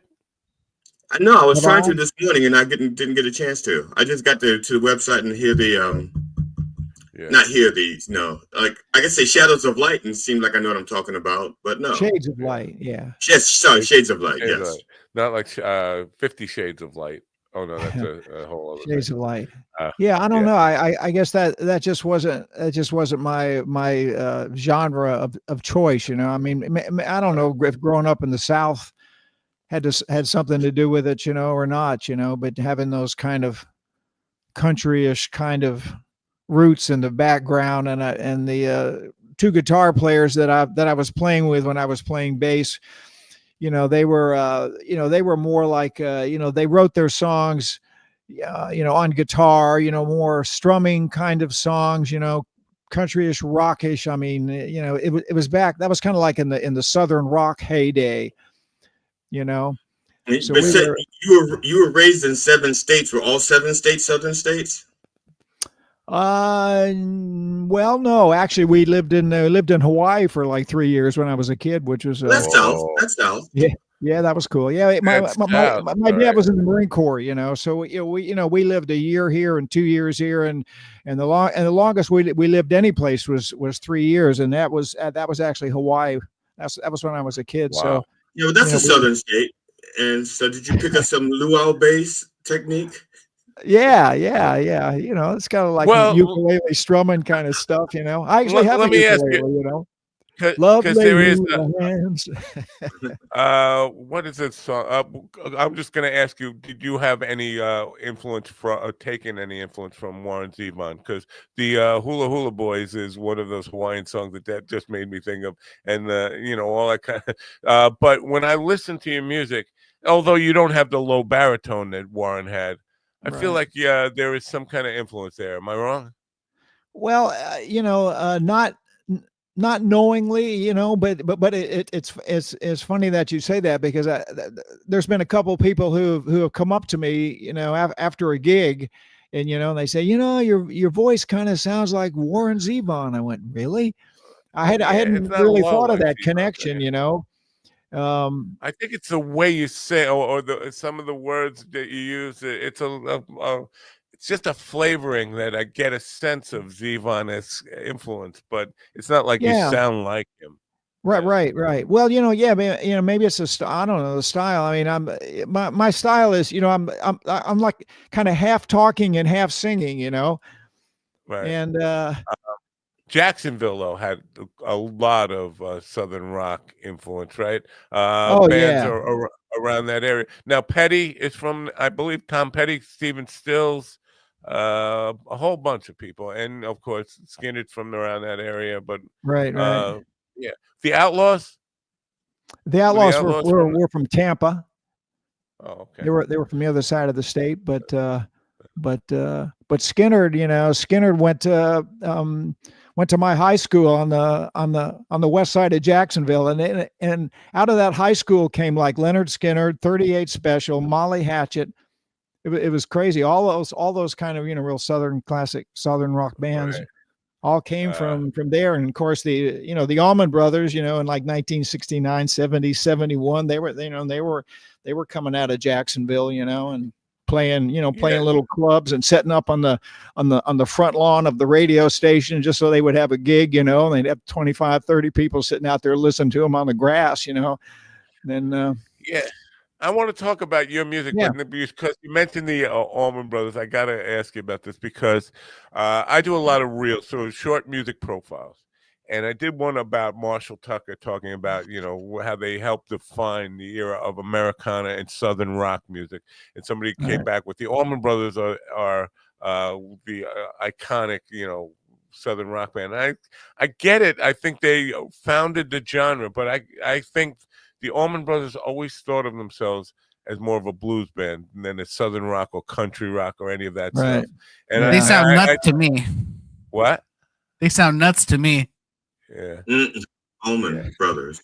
Yeah. Allman. Do you agree that they're more of a blues band than a Southern or country influenced? Yeah. I mean, I've read some things, about Dwayne and Greg saying that they never thought of themselves as a Southern rock band. They were a bluesy, jazzy, improvisational, rock band, but the whole Southern thing just kind of got attached to them, I guess. I like listening to at least some of the Allman Brothers stuff. I'm not saying I'm like an aficionado, like I know all of their songs. I know like a half a dozen or so. But whenever my wife hears them, she goes, country. She hears country. Yeah. Really? Yeah, and my wife hates country, so that's one of those things. Like, I just got like, okay, I'll listen to Melissa. Even though Melissa does not sound anything like a country song, No. she just, it's. Maybe it's Greg's voice. She doesn't like it then, huh? She doesn't like country at all. She doesn't even like the word country. We don't even live in the country. We live in an R&B estate or something. Right. An R&B state. That's funny. Yeah. No, are you a lyrics first guy? Do you start with lyrics generally? Sometimes I do. Yeah. Most recently, I start with lyrics, with a set of lyrics, and I'll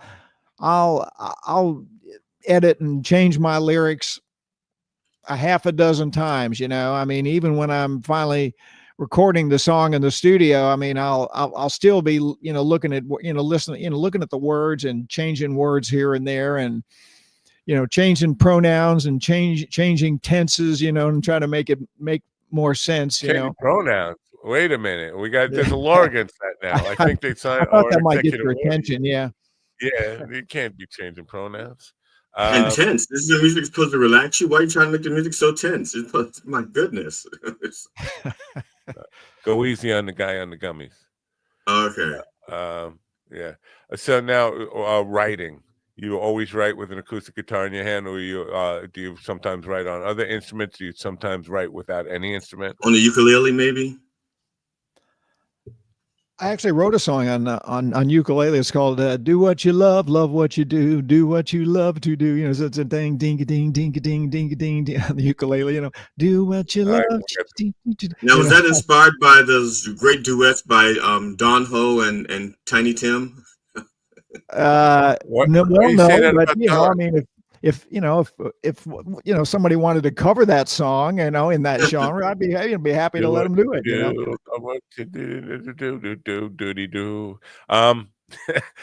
Now in the studio, are you a one-man band? Do you hire musicians? Do you use sequences? What do you do?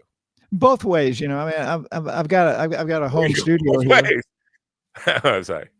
Yeah, I've got a home studio, and so I usually start out with an acoustic guitar and just doing a scratch track, with vocal and acoustic guitar, and then basically replace those two things eventually, and then add more guitars, or maybe add a mandolin, or I suppose it could be a ukulele as well, or whatever, what kind of whatever the song calls for, and then. I've got a good friend who's a excellent drummer, Pat Botts. He actually just got off the road. He spent 35 years with Three Dog Night, and so Pat did most of the drum tracks on this song, on this album. I mean, but just an excellent drummer. So then I bring in people, or I invite people, I should say, like Pat, to play the drum tracks and that sort of thing, because I'm not set up to do drums here in my studio, So I and then I've got a couple of lady friends who sing those kind of high harmony parts, and they can put those country there's the word for you again, you and your wife, those country twangy, my wife spelled it C-U-N-T. I'm sending her this on fucking everything. Oh my God. I'm a big fan of country music, but So to answer your question, I can do most of it here, and then I can bring in friends or invite friends to come add harmony parts and drums and keyboards or whatever. I mean, it doesn't hurt my feelings if somebody can play it better than me. And I mean, the purpose is to try to make a good record, and yeah, I hear you. But I can do most of it right here. Very cool. Badass, man. That's pretty cool. Do you ever play pedal steel? I never have. I've never taken that on. It's supposed to be pretty tough. I don't know if any of you guys have ever dabbled. And I can't figure it out. Yeah, and pedal steel is even more complicated than that. Oh yeah. People who knew me used to say, "Oh, he could learn how to play anything really quick." Not the steel, and You know what it is? It's the subtlety of picking the slide up and then putting it down without making a lot of noise. Like, it's a tricky little subtlety. And I know how you feel. It's kind of like learning new knots for your partner for BDSM and tying them up the way that they want to and desire and what they need. Yeah, I used to play in the band. I used to play in a band with a drummer. The drummer played like 8 or 9 instruments, and one of them was slide guitar. He was a musician, and drums was his primary instrument, but he was just a musician. He just played stuff, and he was very good at slide guitar, but we never used it. But he could never bring a woman to orgasms. It's a strange thing. Can I just say one thing about that, GD? I love your little slide guitar thing there, guy. But Ron just opened up a vintage bottle of like the world's most perfect wine, took the cork out, and then you didn't even take a second to savor the lovely aroma of this beautiful wine that he brought to us. You come right in with the slide to give it a second to breathe while he pours it into the glass. That's all. I don't know if you want the aroma of what Ron is slinging, but I understand the sentiment. Yeah. I'm sorry, Ken. This happens. Forgive me. I should have more control over my children, but they disrespect my guests. You should have more control over your sperm. It's not the children that was the problem. Here. It's the sperm. You had to go after GD's mom first, then you went after Ron's mom, then my mom. Jeez. See, we're talking about Ken. Now, Ken, Ken, you should have gone after our moms. This is very interesting and enlightening too. I'm learning to control your sperm better. Yeah. Now, I don't see a link to Spotify on your website. I saw YouTube and Bandcamp and all this. Are you on Spotify? I am on Spotify now, but I was having issues with Spotify. I mean, it was, I was. Well, that's the question. I almost feel like you have to be on there. But I'm back on, yeah, you have to be on it. And I'm back on it now. So. So that's all good, but I mean, everything feels corrupt about this. You have to be on it. We just both kind of agreed on that, I think. But they rip you off. It's like being forced into a really bad deal for everybody, and it's really upsetting. Why is it something that or you think it's just that consumers don't give a fuck about artists? Because they're not willing to pay for it or support the artist, because they let Spotify get away with totally raping financially all the artists. Forget about it. If you're a comedian, they completely take. You don't get paid at all. But for musicians, I think it's 0.0006 cents per 1,000 streams or something. It's it's kind of ironic, really. I mean, as you say, there's no money to be made on Spotify unless you're Taylor Swift or somebody, but. The rest of us, you might make 10 cents, down the road sometime, but as you say, you have to be on it. So you have to be on it, but you're not going to make any money. So I guess I don't know. It's just because it's easy for people, I mean, I listen to it. It pops up on my radio in my car, the Spotify app, and I can listen to myself or anybody I want to listen to for free, Right. From my generation, we used to complain about the music industry when there were record companies and people were able to actually make a living and get paid well. But we still complained about it a lot. And we never envisioned it being this bad. I mean, where really even major artists are not making a lot from their product that they put out there. Right. That's a trouble thing. Now, I want to talk on your website. There's in the video that comes up. I think right the first teaser screen said, "Not all superstars or legends or whatever are household names," and that kind of underlines the real problem when you hear boomers and old guys saying there's no good music today. There's plenty of good music today. It's that if you're not a household name, people can't find you. There's no radio stations that are playing your music. There's no place to find. So the challenge of how people get to find you when you don't have a household name is the hardest thing for Right. independent artists, right? Yeah. Oh, yeah. I mean, maybe one of you guys know this. I think I've heard that, it's there's like 100,000 songs released submitted every day to Spotify. I mean, that sounds like a ridiculous number, but it was a lot more than every 10,000. 8 minutes or something. Every 8 minutes. I totally believe that though. When you look at, and I'm not saying what you guys do is easy, but when you look at how easy somebody can build a song with software, I mean, and then you think about it, there's 8 billion people on this planet. I mean, that number. And not every song has to be good, and not just because they called it a song doesn't mean it's good. Oh, and I'm sure they all don't get approved, but I mean, I'm sure a good number of them still get approved. Well, here's the thing. What my pet peeve, and maybe it's just my sensibility, when I hear boomers, Rick Beato, I mean, these people I have a lot of respect for, the musician pundits or whatever. They talk about there's no good music today. And then I make that case, there's plenty of good music, but there's a lot of bad music in its way. You got to dig under all the crap to find it.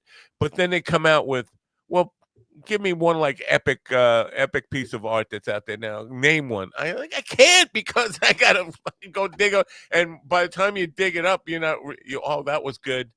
And then, but you don't remember the name. It's very challenging to become, to build a business in independent music today. So, right. What do you do? Well, I'm working with a management company up in Pittsburgh now, and Michael Silver, right? MTS is the name of them, and and I mean, they have said to me right off the top, I mean, there's no money to be made. if you want to make money, you have to sell merch, you have to play gigs, you have to sell merch, so get those t-shirts and those koozies and and all that stuff, get all that ready, because that's maybe you could endorse, let's say, some edibles from the Suge Knight of Papusa Talk. Was it, is that a county or a reservation? It's a reservation. Okay, just you got to make reservations to go to the reservation. Okay, maybe you can make some money that way, just endorsing product. Yeah, well, yeah. So now, are you performing? When you perform, are you performing solo or with a band, or when you're well, I mean, this past Monday night, I played at a Irish club over here. They were doing that's in Cocoa Beach. They have a once a month songwriter night, so you get up and do 2 songs. So I get up and did a couple of songs off the album. So that was solo. You get up there with other songwriters from the area, and I've got a duo that I have a bass player that I play with, and we have a little duo, and we call ourselves The Promise, and so we play like once a month, and we're not trying to play clubs. We're not trying to do the tiki bar circuit in Florida, and there's lots of tiki bars to play, but we're not, we haven't aspired to that. And some people do that and make a lot of money, and that's what they love to do. And great, God love them. I want to do that so bad. I want to go to Florida. I just want to go to Florida, play tiki bars till I die. I want to actually die in a tiki bar. Can you hook that up for me? No, that's I mean, what's better than that? I don't know. Maybe you make your $100, I mean, you play for 4 hours and you make your $100, $125, but I mean, we just have decided, this duo that I play with, not to go that route. I mean, I played in clubs for years, years and years and years and years and years, and I just don't need to do that anymore. So we're looking, we're doing like small festivals, like in March we're doing a folk festival here in Florida. There'll be hundreds and hundreds of people there. We're doing that. We're playing this. We got a theater gig coming up in 2 weeks. Like the whole show is like us, like me and my bass player, and they're going to interview us and show video and pictures, and so like an hour and a half. It's like us in this theater, so which is really great. So those are the kind of things that we're trying to do, special gigs that people come to listen. They can hear the music, they can hear the lyrics, you can talk to them, you can tell your story, and that's really what that's what I'm about at this time in my life, and just playing another bar gig. God love people who do that, but that's just not where I'm at right now. I had a lady on last night. She's an actress, humorist, storyteller. She was a regular on Seinfeld. She's been in a bunch of movies and all that stuff. But I was asking her about her beginnings. She said she was a piano teacher. She told me she was raised to be a piano teacher. I was like, that's a weird thing. I can't imagine parents that kind of guide you into growing up to be a piano teacher.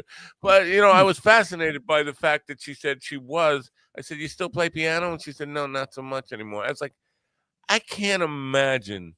I mean, there have been times when I quit the music business. There have been times where I quit even socializing with any musician.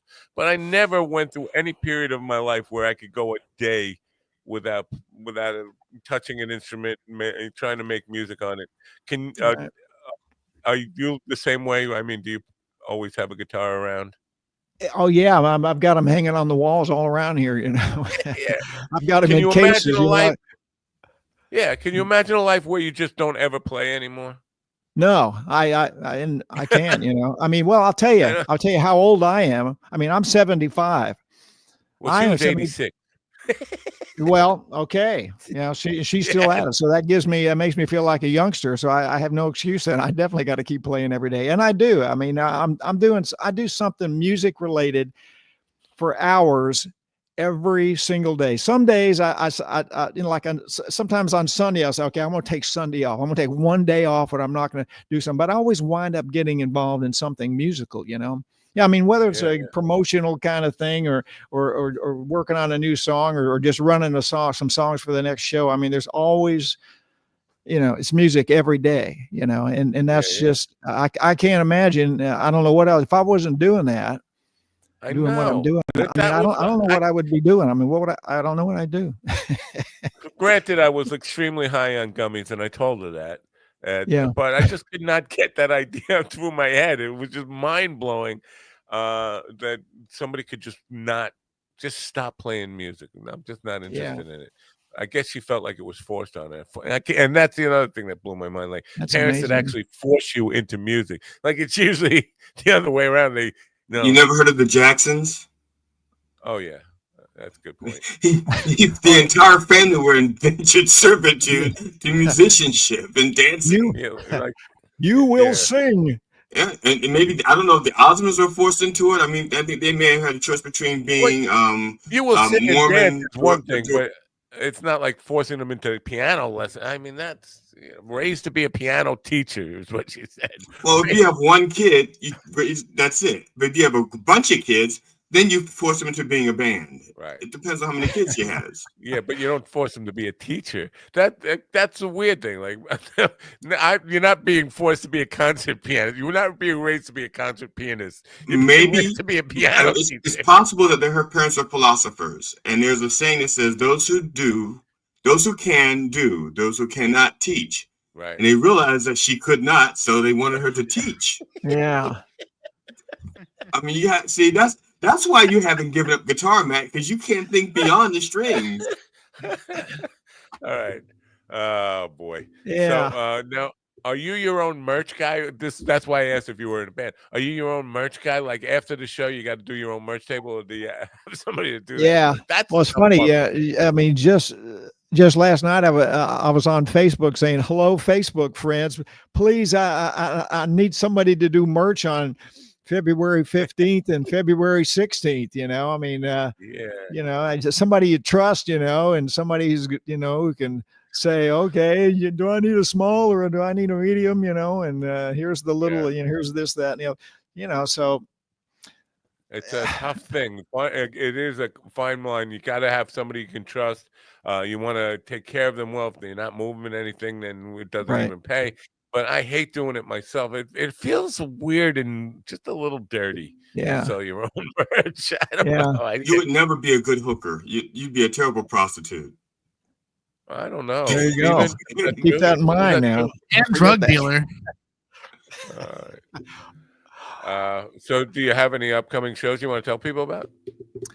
Oh, well, like I said, I just kind of said a minute ago, I've got this theater gig coming up in it's in the Villages, which is a new town, I guess you might say. Yeah, our age. Yeah, in Florida. It's in a theater. It's in a movie theater. This promoter, her name is Lou Ann Hunt. She actually, I'm going to say leased. I don't know all her business exactly, but she leased one of the theaters. They have multiple theaters, and she leased one of these theaters, and she's doing music events. She put together a theater company. She's doing theater. It's all about the arts, and she uses, and she had a stage built in the front of this theater. Wow. She's really gone all out. So anyway, we're playing there on the 15th, and that's going to be a really good gig. So, but that's cool. that's over in the Ocala area. Music. KenHopeMusic.com. Yeah. That's right. Go there and speaking of merch, I've got the music store there, the music page. You can get all the goodies. Now, since you do all the music, since you do original music, do you have like your own little song book so that that people can sit when they're in the audience can like either read along or sing along or? Oh, that's a good. I never even thought of a song book. No. That's interesting. I've done my very first time I went out and performed with Hank Porter and the Lonesome Cowboys. I went and printed up several hundred books of the lyrics of the original songs we were going to be doing that night and left them on the tables. And nobody was looking at them until I mentioned it. And then it was like you mentioned there's a gold rush over there. People would just run into tables and going for the book. People do enjoy, especially if you're doing original music, to be able to read along the lyrics. That's a good idea. I don't want to say, excuse me, while and if you have a website, I'm just saying because as a comedian, occasionally I do song parodies. You're a comedian. And I have a show where I do all song parodies, and I have my website I have called the Karaoke Songbook, and so they can go to their phone, go to my website, and go to the karaoke page and see all of the songs, and we can say like turn to page 19, and that's the song I'm about to sing. And of course, so you don't have to print up those things if you don't want to print up. But Yeah. Did you see Ian's comment here? Yeah.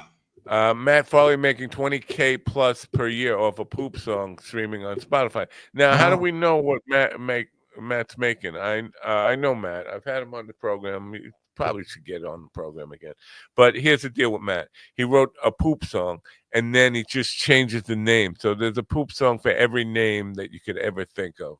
A poop song. That's genius. So he's got he's in the Guinness Book of World Records for most songs ever written because he copyrights every new name as a new song, poop song.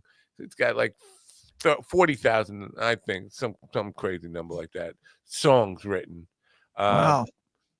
But I don't know how Farley made last year. Farley made over $200,000 from streaming royalties. How do you know this? Did he say this? Google knows his network. Wow. Yeah, it said 4 million streams. It said there, didn't it? Wow. On that note, Ian's on top of all this stuff. 80 different aliases. 80 different aliases. That's 80 Spotify accounts that he's had to upload his music through. That is wild. What concerns me is all the aliases. P. Diddy has 12 aliases, and look at the mess he's in. When you have that many aliases, you're hiding something. All of P. Diddy's aliases they all led back to him with the trail of baby oil. That's not much I'm saying. You don't need aliases if you aren't committing crimes. That's my thing. Not that many aliases. One or two. to protect your identity and your Sounds privacy. like- You went from you don't It need sounds like- any to you just need one or two. It sounds Right, like this one or two guy- if you're just trying to protect your privacy. You know, Well, like it looks like what he was trying to do was just play the game, and he took advantage of their system. All right, And so made it maybe, work. Ken, what do you think about this idea of writing a song that's a template that you can just change a word here or there, get a new copyright on it, re-upload it, and then I guess if you have 80 billion songs and get one play each, you're okay. You can just rest on your bank account. No, the idea of a template song. Can you Yeah, do that? I guess you could do that. I guess that'd be one way to go, wouldn't it? now, You know, one of the things we tried to do when we didn't finish it because we never got to do the second CD. Our second CD, we had a song that had 44 verses because we never stopped writing the verses. It was just I mean literally. So on the record, we were just going to do three or four verses, and then online put the music, and then you get to pick your verses so you can construct your own song. So you can have whichever of the 44 verses you wanted in that song. But of course, we never got to the second CD because the first CD flopped. So it was too long. well, that was the whole idea. The fact that you could just create your own. You say, okay, well, we don't like verses 1 and 12, but we like 13 and 43.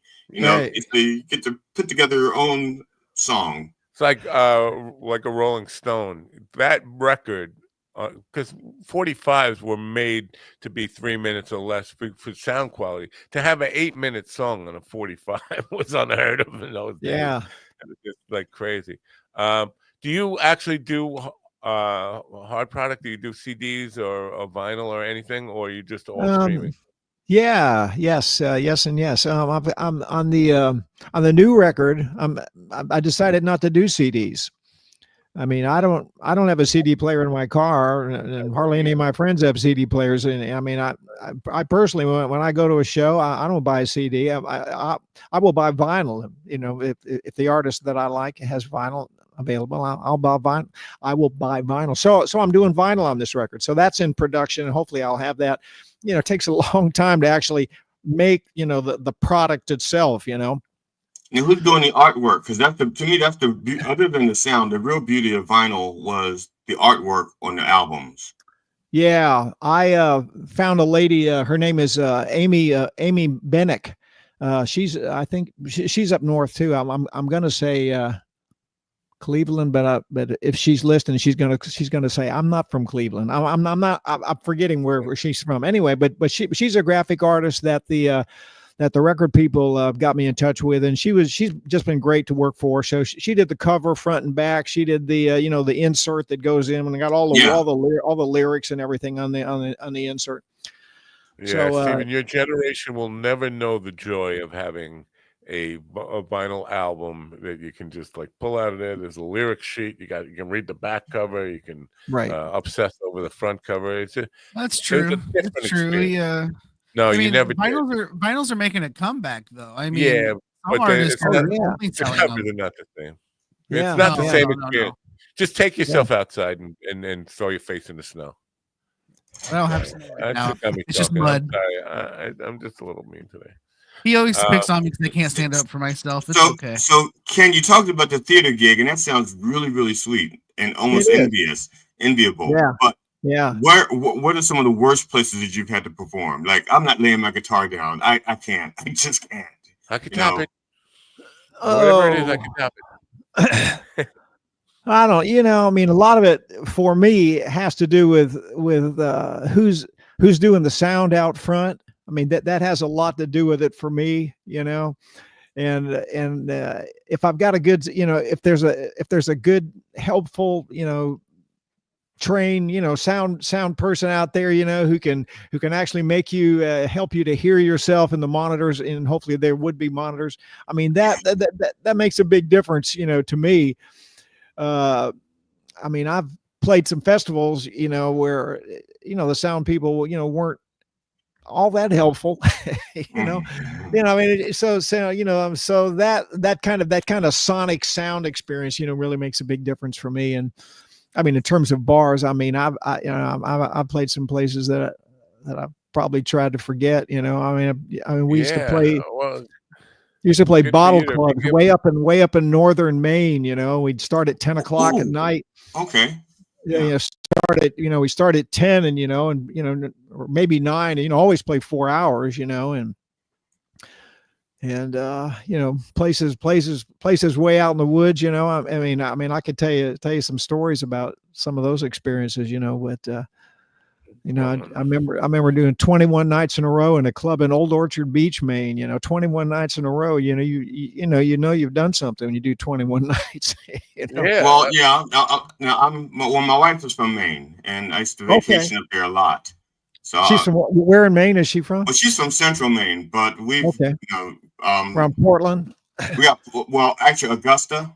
Oh yeah, in that area. But she's so I've done I'm familiar with the area that you're saying. Right. So that was a long way to say I'm familiar with the area you're talking about. Well, I was answering the question first. Oh, okay. What was that? Yes. Okay. What?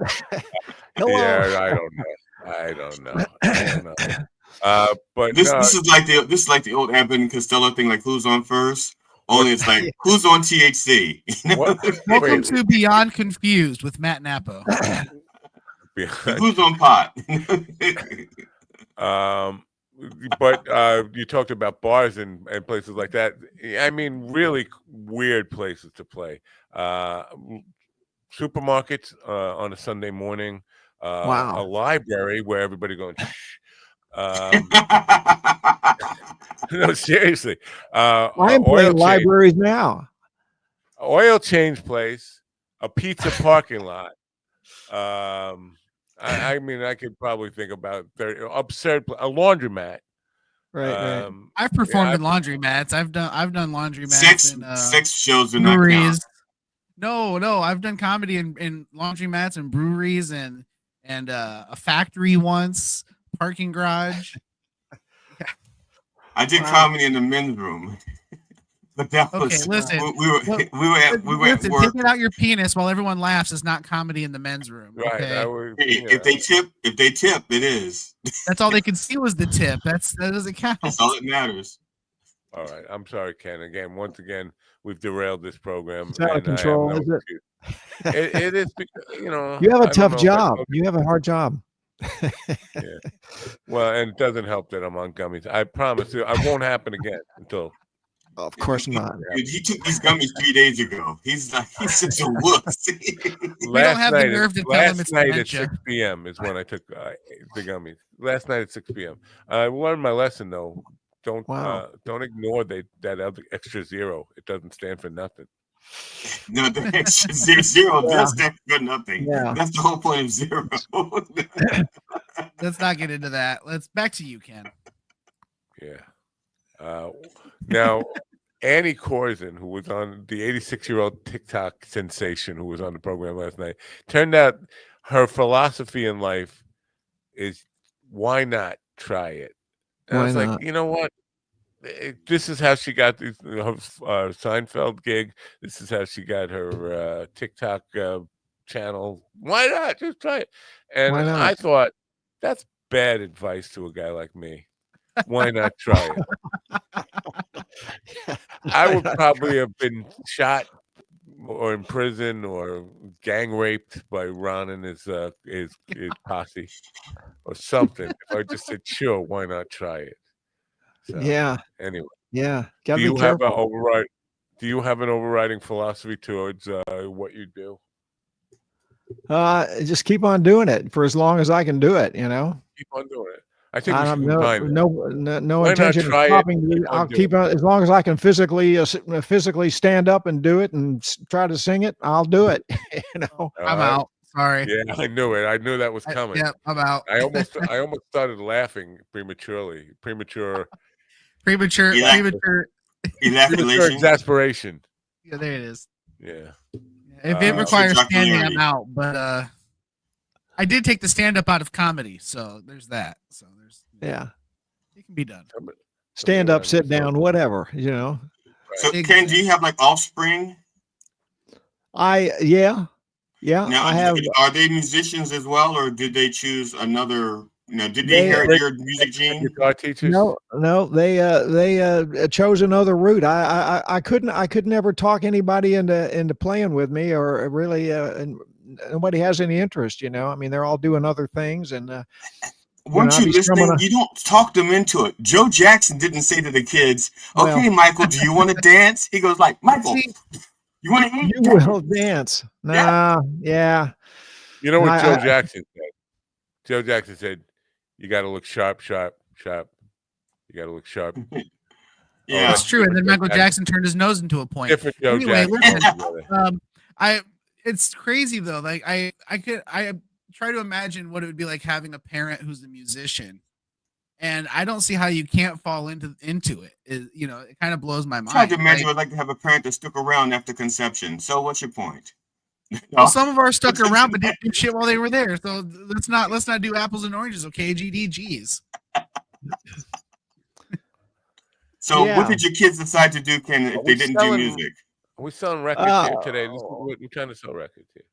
Well, my son joined the Marine Corps. I mean, he was he went to college for a couple of years, and he wasn't really into that. He tried that for a couple of years, and then he joined the Marine Corps. So he actually just got out. He spent he was in for like 5 years. He did a 5-year enlistment, and he was fortunate. He was stationed out in Camp Pendleton in California for the whole 5 years. So he never had to go overseas or anything. He was just right there at Pendleton. And he chose because your grandfather, not his grandfather, your father was Marines, right? My father was a Marine. Yeah, my father was in the Marine Corps for 28 years. He got out as a sergeant major, which is as high as you can go as an enlisted man. So I think Raul, that's my son's name. I think Raul, kind of, I'm sure he saw that and I think respected that. And so when he started thinking about the military, I think for him, it had to be Marines because that's what Pop did, So it almost sounds like, okay, things are skipping a generation. It's like Marines and it skips a generation. He has like a musician, I think with the M's, and then then his grandson becomes a Marine. So your grandchild will probably be a musician. I think that's what it sounds like. And if it's genetics, it's just going to skip a generation. Yeah, maybe. Yeah. I guess we'll have to be a meat packer. We'll have to meat packer. Yeah. Keep pouring out of this. Okay, we're talking about music. Yeah. When you're talking about parents and all, Nate Bargatze, his father was a magician, but he started off as a clown. I don't know if people get the connection here. It's kind of like it's like a hierarchy in the entertainment business. When you're in that circusy kind of stuff, you clown first. As a clown, you learn some magic tricks, then you graduate to magician. But that explains a lot for why a guy would grow up to be a stand-up comedian. I can't see having a father who, you know what, I shouldn't even say that, because my father was a Navy guy and my grandfather was a Navy guy, but they were both very military. But I generally, they're not influencing their sons to play music. Right. I'm assuming since you're 75, your father's not around anymore. Right. Correct. Did he get a chance to watch you perform? And does that like, yeah, he did. And that was really something, when I was in college, I mean, that was back in the hippie days, and I had, long hair and was playing music, and all that stuff. And, and he was a Marine. So we had those tensions, right. And then when I, actually went on the road with the band and we did a couple albums and started being successful. I mean, he and my mother bought a camper and an RV, and they would follow us around. They would drive to the gigs, we're playing New Hampshire. You turned your Marine Corps dad into a hippie. My Marine Corps like a Grateful Dead groupie. He loved the band. He'd be out there on the dance floor in the middle of a club somewhere, and he'd have a woman on each arm like this, women that, young girls that he just kind of talked to at the club, they'd be out there dancing and having a great time. That was my Marine Corps dad, So it just evolved to, it really enhanced, made for a great relationship. No smoke here, man. You need to take that part of your life and put it into a treatment for a movie or a little, self-help comedy, feel-good movie of the hippie who turned his dad into a Winnebago band following deadhead. You call it Winnebago Dad. And my question is, how many siblings do you have? Since your dad seemed to always have a young lady wrapped around his arms. I'm the only one.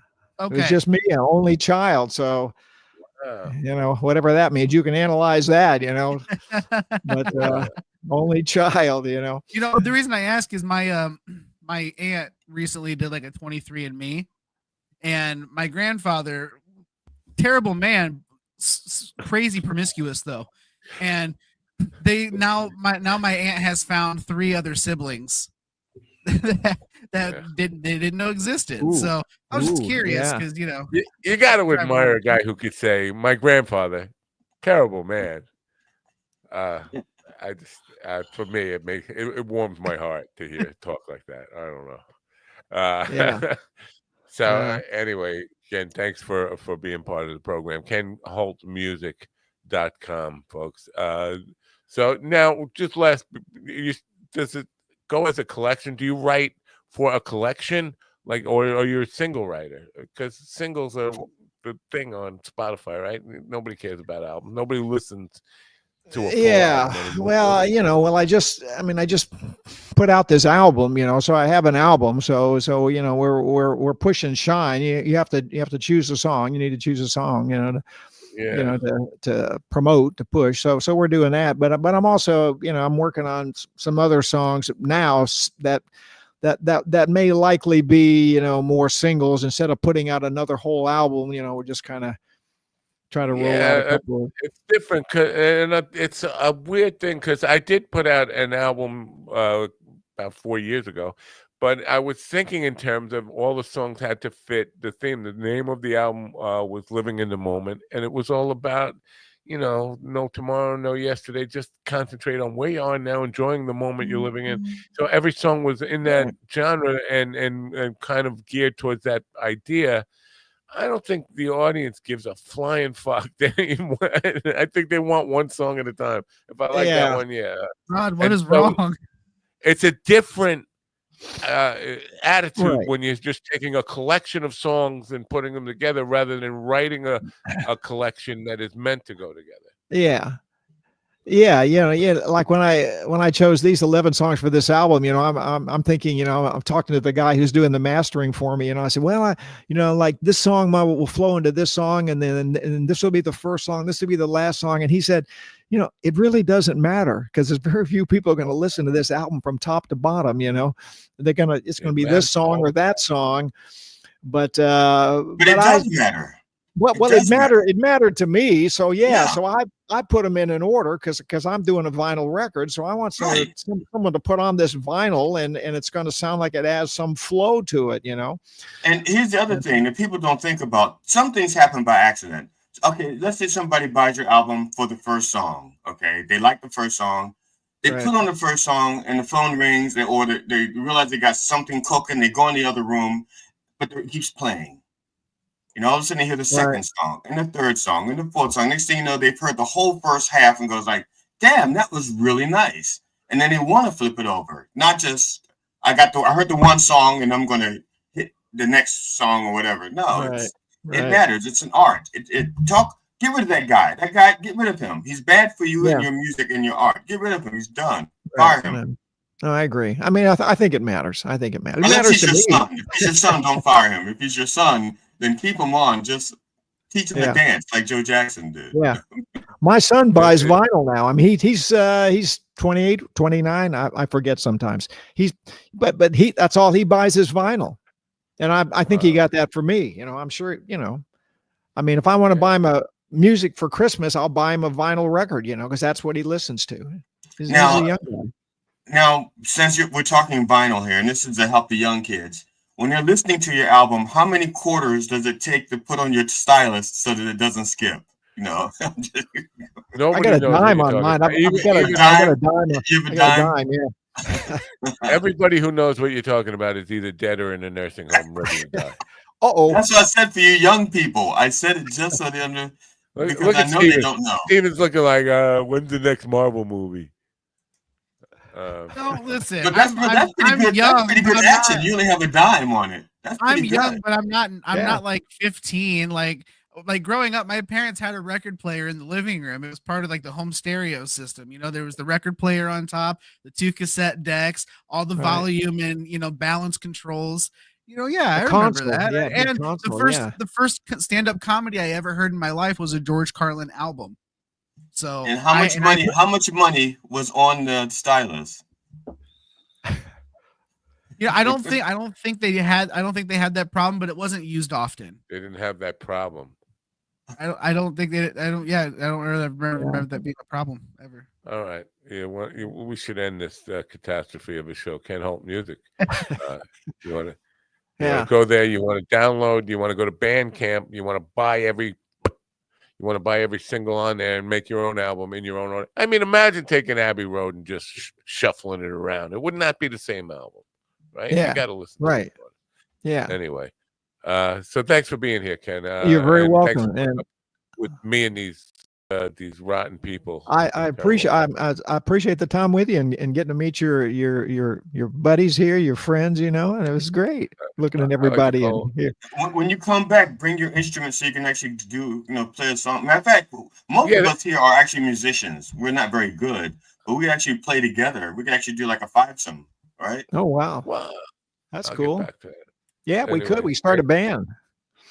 I'm Make a record, vinyl. I've fallen for that trick more than once. I'm not going to fall for that trick again. I'm not falling for the banana in the tailpipe. But thank you very much. Thank you for the opportunity. Really, I've enjoyed it. It's been fun. So thank you. Yeah. Have a great day. Enjoy the sunshine. Have a great day, buddy. Thanks for coming. Okay, man. Right. See you guys. All right. Okay.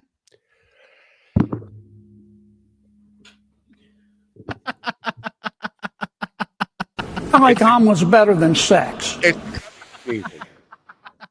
And show, Steven. Take it over. We're on Beyond Classified with Stephen Ortiz. We absolutely are not. Oh, we're not? No. You don't even know how to do this. Beyond the Classified. In this episode, we teach you how to lock yourself in your own closet to keep you away from people. And wait. That seems tough to lock yourself in your own closet. You'd have to have the key from inside to out. No, you couldn't do it. It's an impossible trick. No, actually, you can do it. Yeah, you can do it. You just have to. It just takes a little ingenuity. Yeah. Don't be cursing on this program. No, Steven curses all the time. I don't know if you heard before, but everybody was fucking fabulous, goddamn great, whatever. He just like goddamn fucking wonderful, man. Just listen, my normal everyday language is colorful. Okay, I'm not gonna fucking suck the dick of society and be like, I gotta watch my mouth. Your kids with that mouth? Do you kiss your kids with that mouth? That's awful. Goddamn right I do. No wonder they got strep. No wonder they got. There's probably I got to call the Fort Wayne Lutheran Junior High School here in Clark. Sorry, they're closed for the week. If you kiss those kids with that mouth, that's cow shit in here? They just got dad. They don't have strep. They just got dad. They fired me. It doesn't matter what I do anymore. So this is turning out to be a filmy kind of week. You feel the filmy? The what? The filmy. Filmy. It's a filmy kind of week. I'm not going to say that word. Finish inside me. Actuary, I meant filmmakery. No, filmy is good. Actuary. Well, we had Matt Drago on Monday, right? Or was that Monday? Monday, or was that Monday? Matt Drago is a movie maker. Tomorrow we have Vic Lugina, who is like Lick Vagina, but so it's not a week. It's just a bookend. He's a dyslexic Vic Lugina, but no. And then on Friday, just yesterday, we booked a filmmaker, Alicia Gischetti, who is American. It's about apple pie dreams or something like that. It's about immigrants and coming to this country with a dream of the American success story, whatever it is. American dream. Very Yeah, like Ron or One Steven. lie, an American dream, where we can travel a girl without any means. When it's as easy as closing your eyes and dream to make it as a big neon sign. Just think. I hope Vic Right. Legina is very serious about his work. That would be fabulous. Oh, dude, I hope he comes on. just- He has like a French accent, and he's like, he's I can't do a French accent, but I just wanted to be like, in this scene, we had to take a second to make sure she understood why she was getting double penetration. Right. What What's my she did to motivation? you. What's my motivation here, Vic? First we had to use the softer light because the light on the vaginal area was too harsh. Your motivation is to take a And the shot red- of sperm in the face. We wanted the red hair to glisten, so we used the softer light. Your motivation is to get a cum shot to the face, but the journey to get there, that comes from your heart. You think he's like a? I want the money shot with cash. I want the money shot with paper, not the coin. Part of me expects this guy to be as sleazy and gross as Ron Jeremy's underwear. Part of me expects Have you seen him to his be, underwear? I've seen him. It's everything about that man's disgusting. Let But me get. He's probably going to be boring because he's selling a book about. If the book is called "Dirty" or "Filthy," something like that. But he's selling a book about his experience. He's not like going to come here and tell me, "Man, she had the stinkiest twat in Vegas" or something. Is it like a You don't know that. Maybe I he's got don't an know axe. Maybe he's got an axe to grind with pussies. That would These be fucking so good. these DEI hires in porn. That's why it should all be gay porn. Yeah, That's DEI. Why are we hiring all these women in porn? They're taking away good jobs from straight white men. yeah, you know what? I'm gonna start being so faithful to my wife. I'm gonna stop watching porn with women in it. They should put Andy Richter, starring Andy Richter, the German Swede. You'd have to be.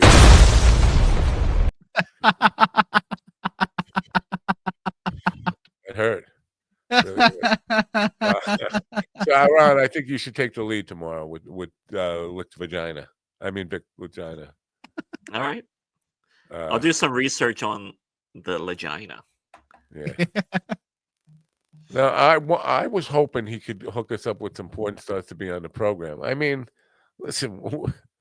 But Matt, here's the thing: we're not on cable television. We're not on late night, so we can't have them showing any tits or ass or anything. I don't want that. I just want to hear the stories about, the backstage stuff. Do you invite a famous painter on and just talk about the paintings, or do you have them show you how it's done? Well, we can't have them show us how it's done. Well, some of us know how it's done, Stephen. We don't need instruction, but if you need instruction, we'll get you a fuck by number set. Dude, listen, I don't know what my wife has done wrong, but she's put out 4 days this week. There's something wrong somewhere. That's just 4 days with you. You have I know idea what she's doing at school.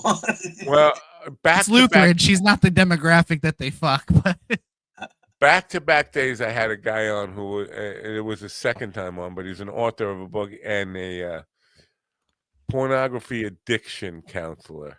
So I forget what, pornaholics or something. It's just something weird. But he's a pornography addiction guy. And then the next day I had that Eva Levia, Candace Horback on. And it was right around the time they were doing the Pornhub censorship stuff. And they both arguing different points. So like, obviously one has a business and he makes our money from porn, and the other guy wants porn shut down.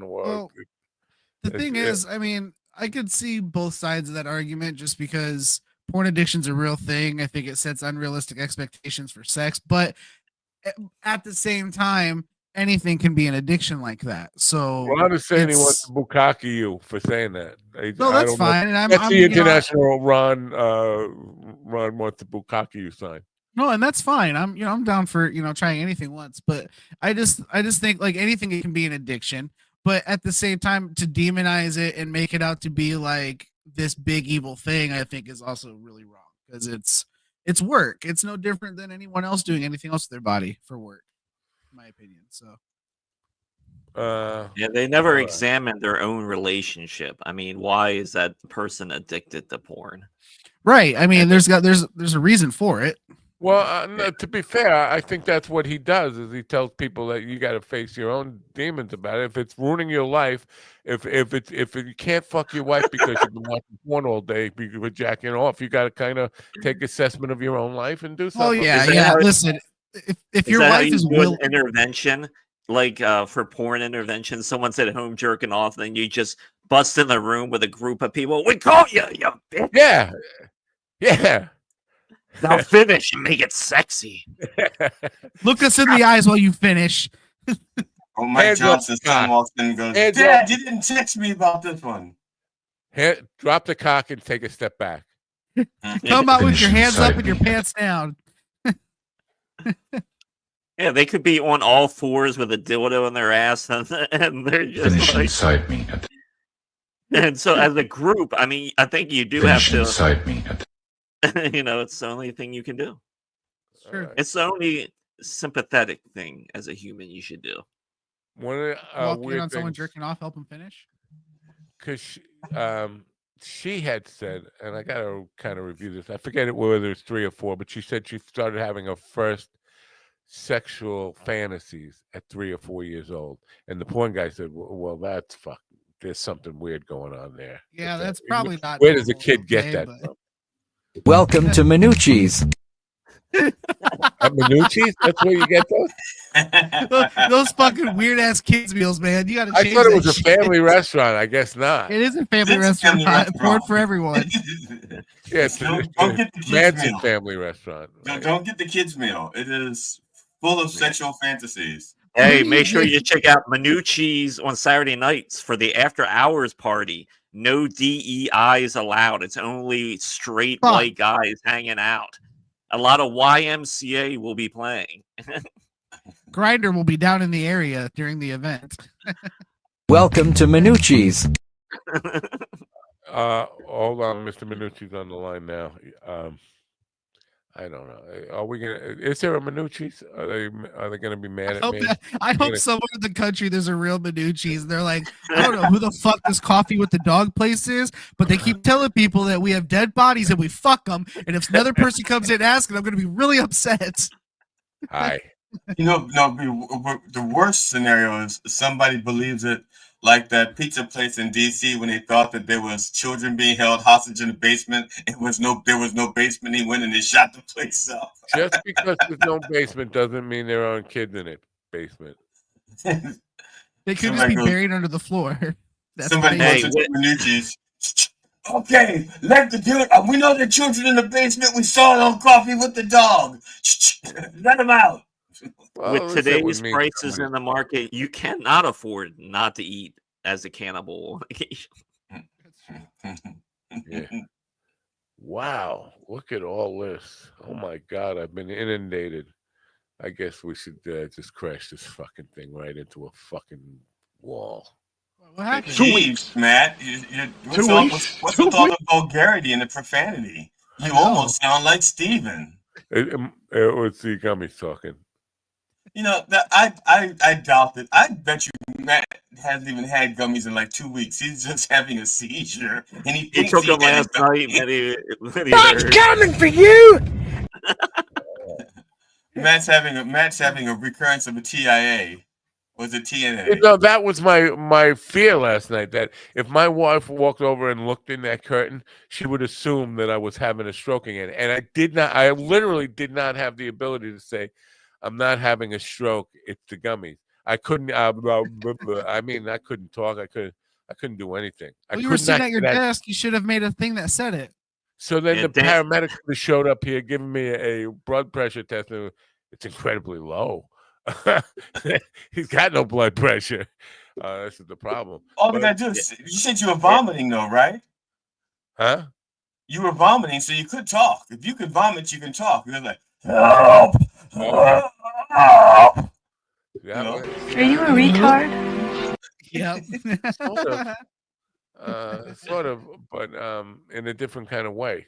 But I'm not a fan of vomiting. I don't know. It's not my thing. If you vomit on the floor, you take your finger and you write help in the vomit with your finger. Yeah. I was slide up the peas and carrots.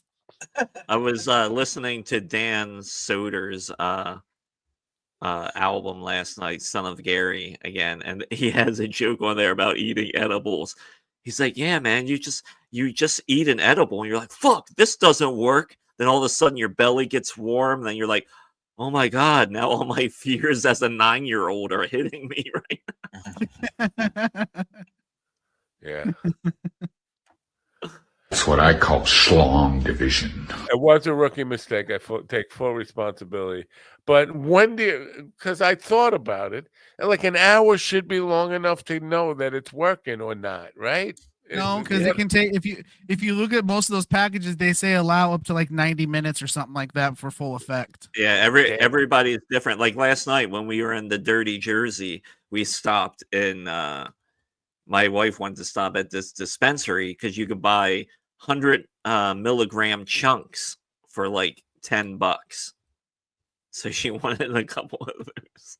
That's what I mean. And also, Matt, you have to remember that your body, since you do like drugs like on a daily basis, you may have a higher tolerance.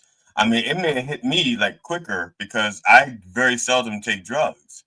Well, stop calling cannabis drugs, or else don't. I need a good drug drop because I don't get high every day, even though I promote Daily High Club. I don't get high every day. There are generally just because you don't get high doesn't mean you're not taking the drugs. You don't have to. You don't take enough to get high because you have such a stop calling it drugs. Please stop calling it drugs, or I'll have to have you drugged up. Yeah, watch your fucking mouth, GD. You want me to call it? And that's what I'll call it. All right. Well, I don't smoke every day. I don't imbibe every day. I don't. Probably 3 or 4 days a week, maybe 3. 3 days a week. Maybe 4, maybe 7. You're making Matt upset. Stop, GD. No, I would be happy to do it 7 days. I mean, send me more. Send your weed here. The point I'm saying is you take it with more frequency, let's say, than someone like myself who may be like you 4 times a year. Nobody cares about you. No, but I'm talking about tolerance. I'm saying is you expected this drug. So I asked, wrapping the program up with the 86-year-old lady last night. I said, do you like the gummies? She said, yeah, she does like the gummies, but she does like the 10 milligrams. And when she says she likes the gummies, she means she takes her teeth out and gives a blowjob. That's what she means by doing gummy. Oh, I was expecting that from Rod. Way to go, GD. Okay. Why would you be mean to Doris Grumpus? I'm not being mean to her. I'm just telling you what she's thinking. Oh my fucking God. All right, guys, I have to get out of here. My kids need to get their medicine taken and everything. Finish inside me. Remember, when you give her the 100 milligrams of THC, wait 90 minutes before you give them another half, okay? Is that considered drugs or medicine? Antibiotics and Motrin, yeah. Well, I'm not going to end the program because we're just going to keep you here all day. Okay. That's right. If you don't say the phrase, you can't play the song. Yeah. I think you're a loser. See that? No? That's right. We can't play the song. We can't end the show. Oh, yeah. Well, then don't forget to turn on your radio.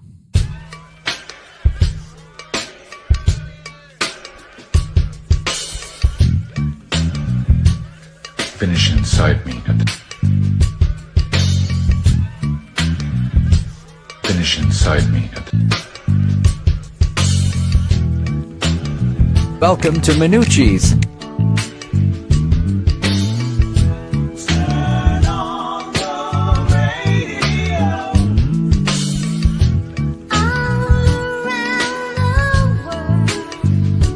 Finish inside me.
me, listen to me now.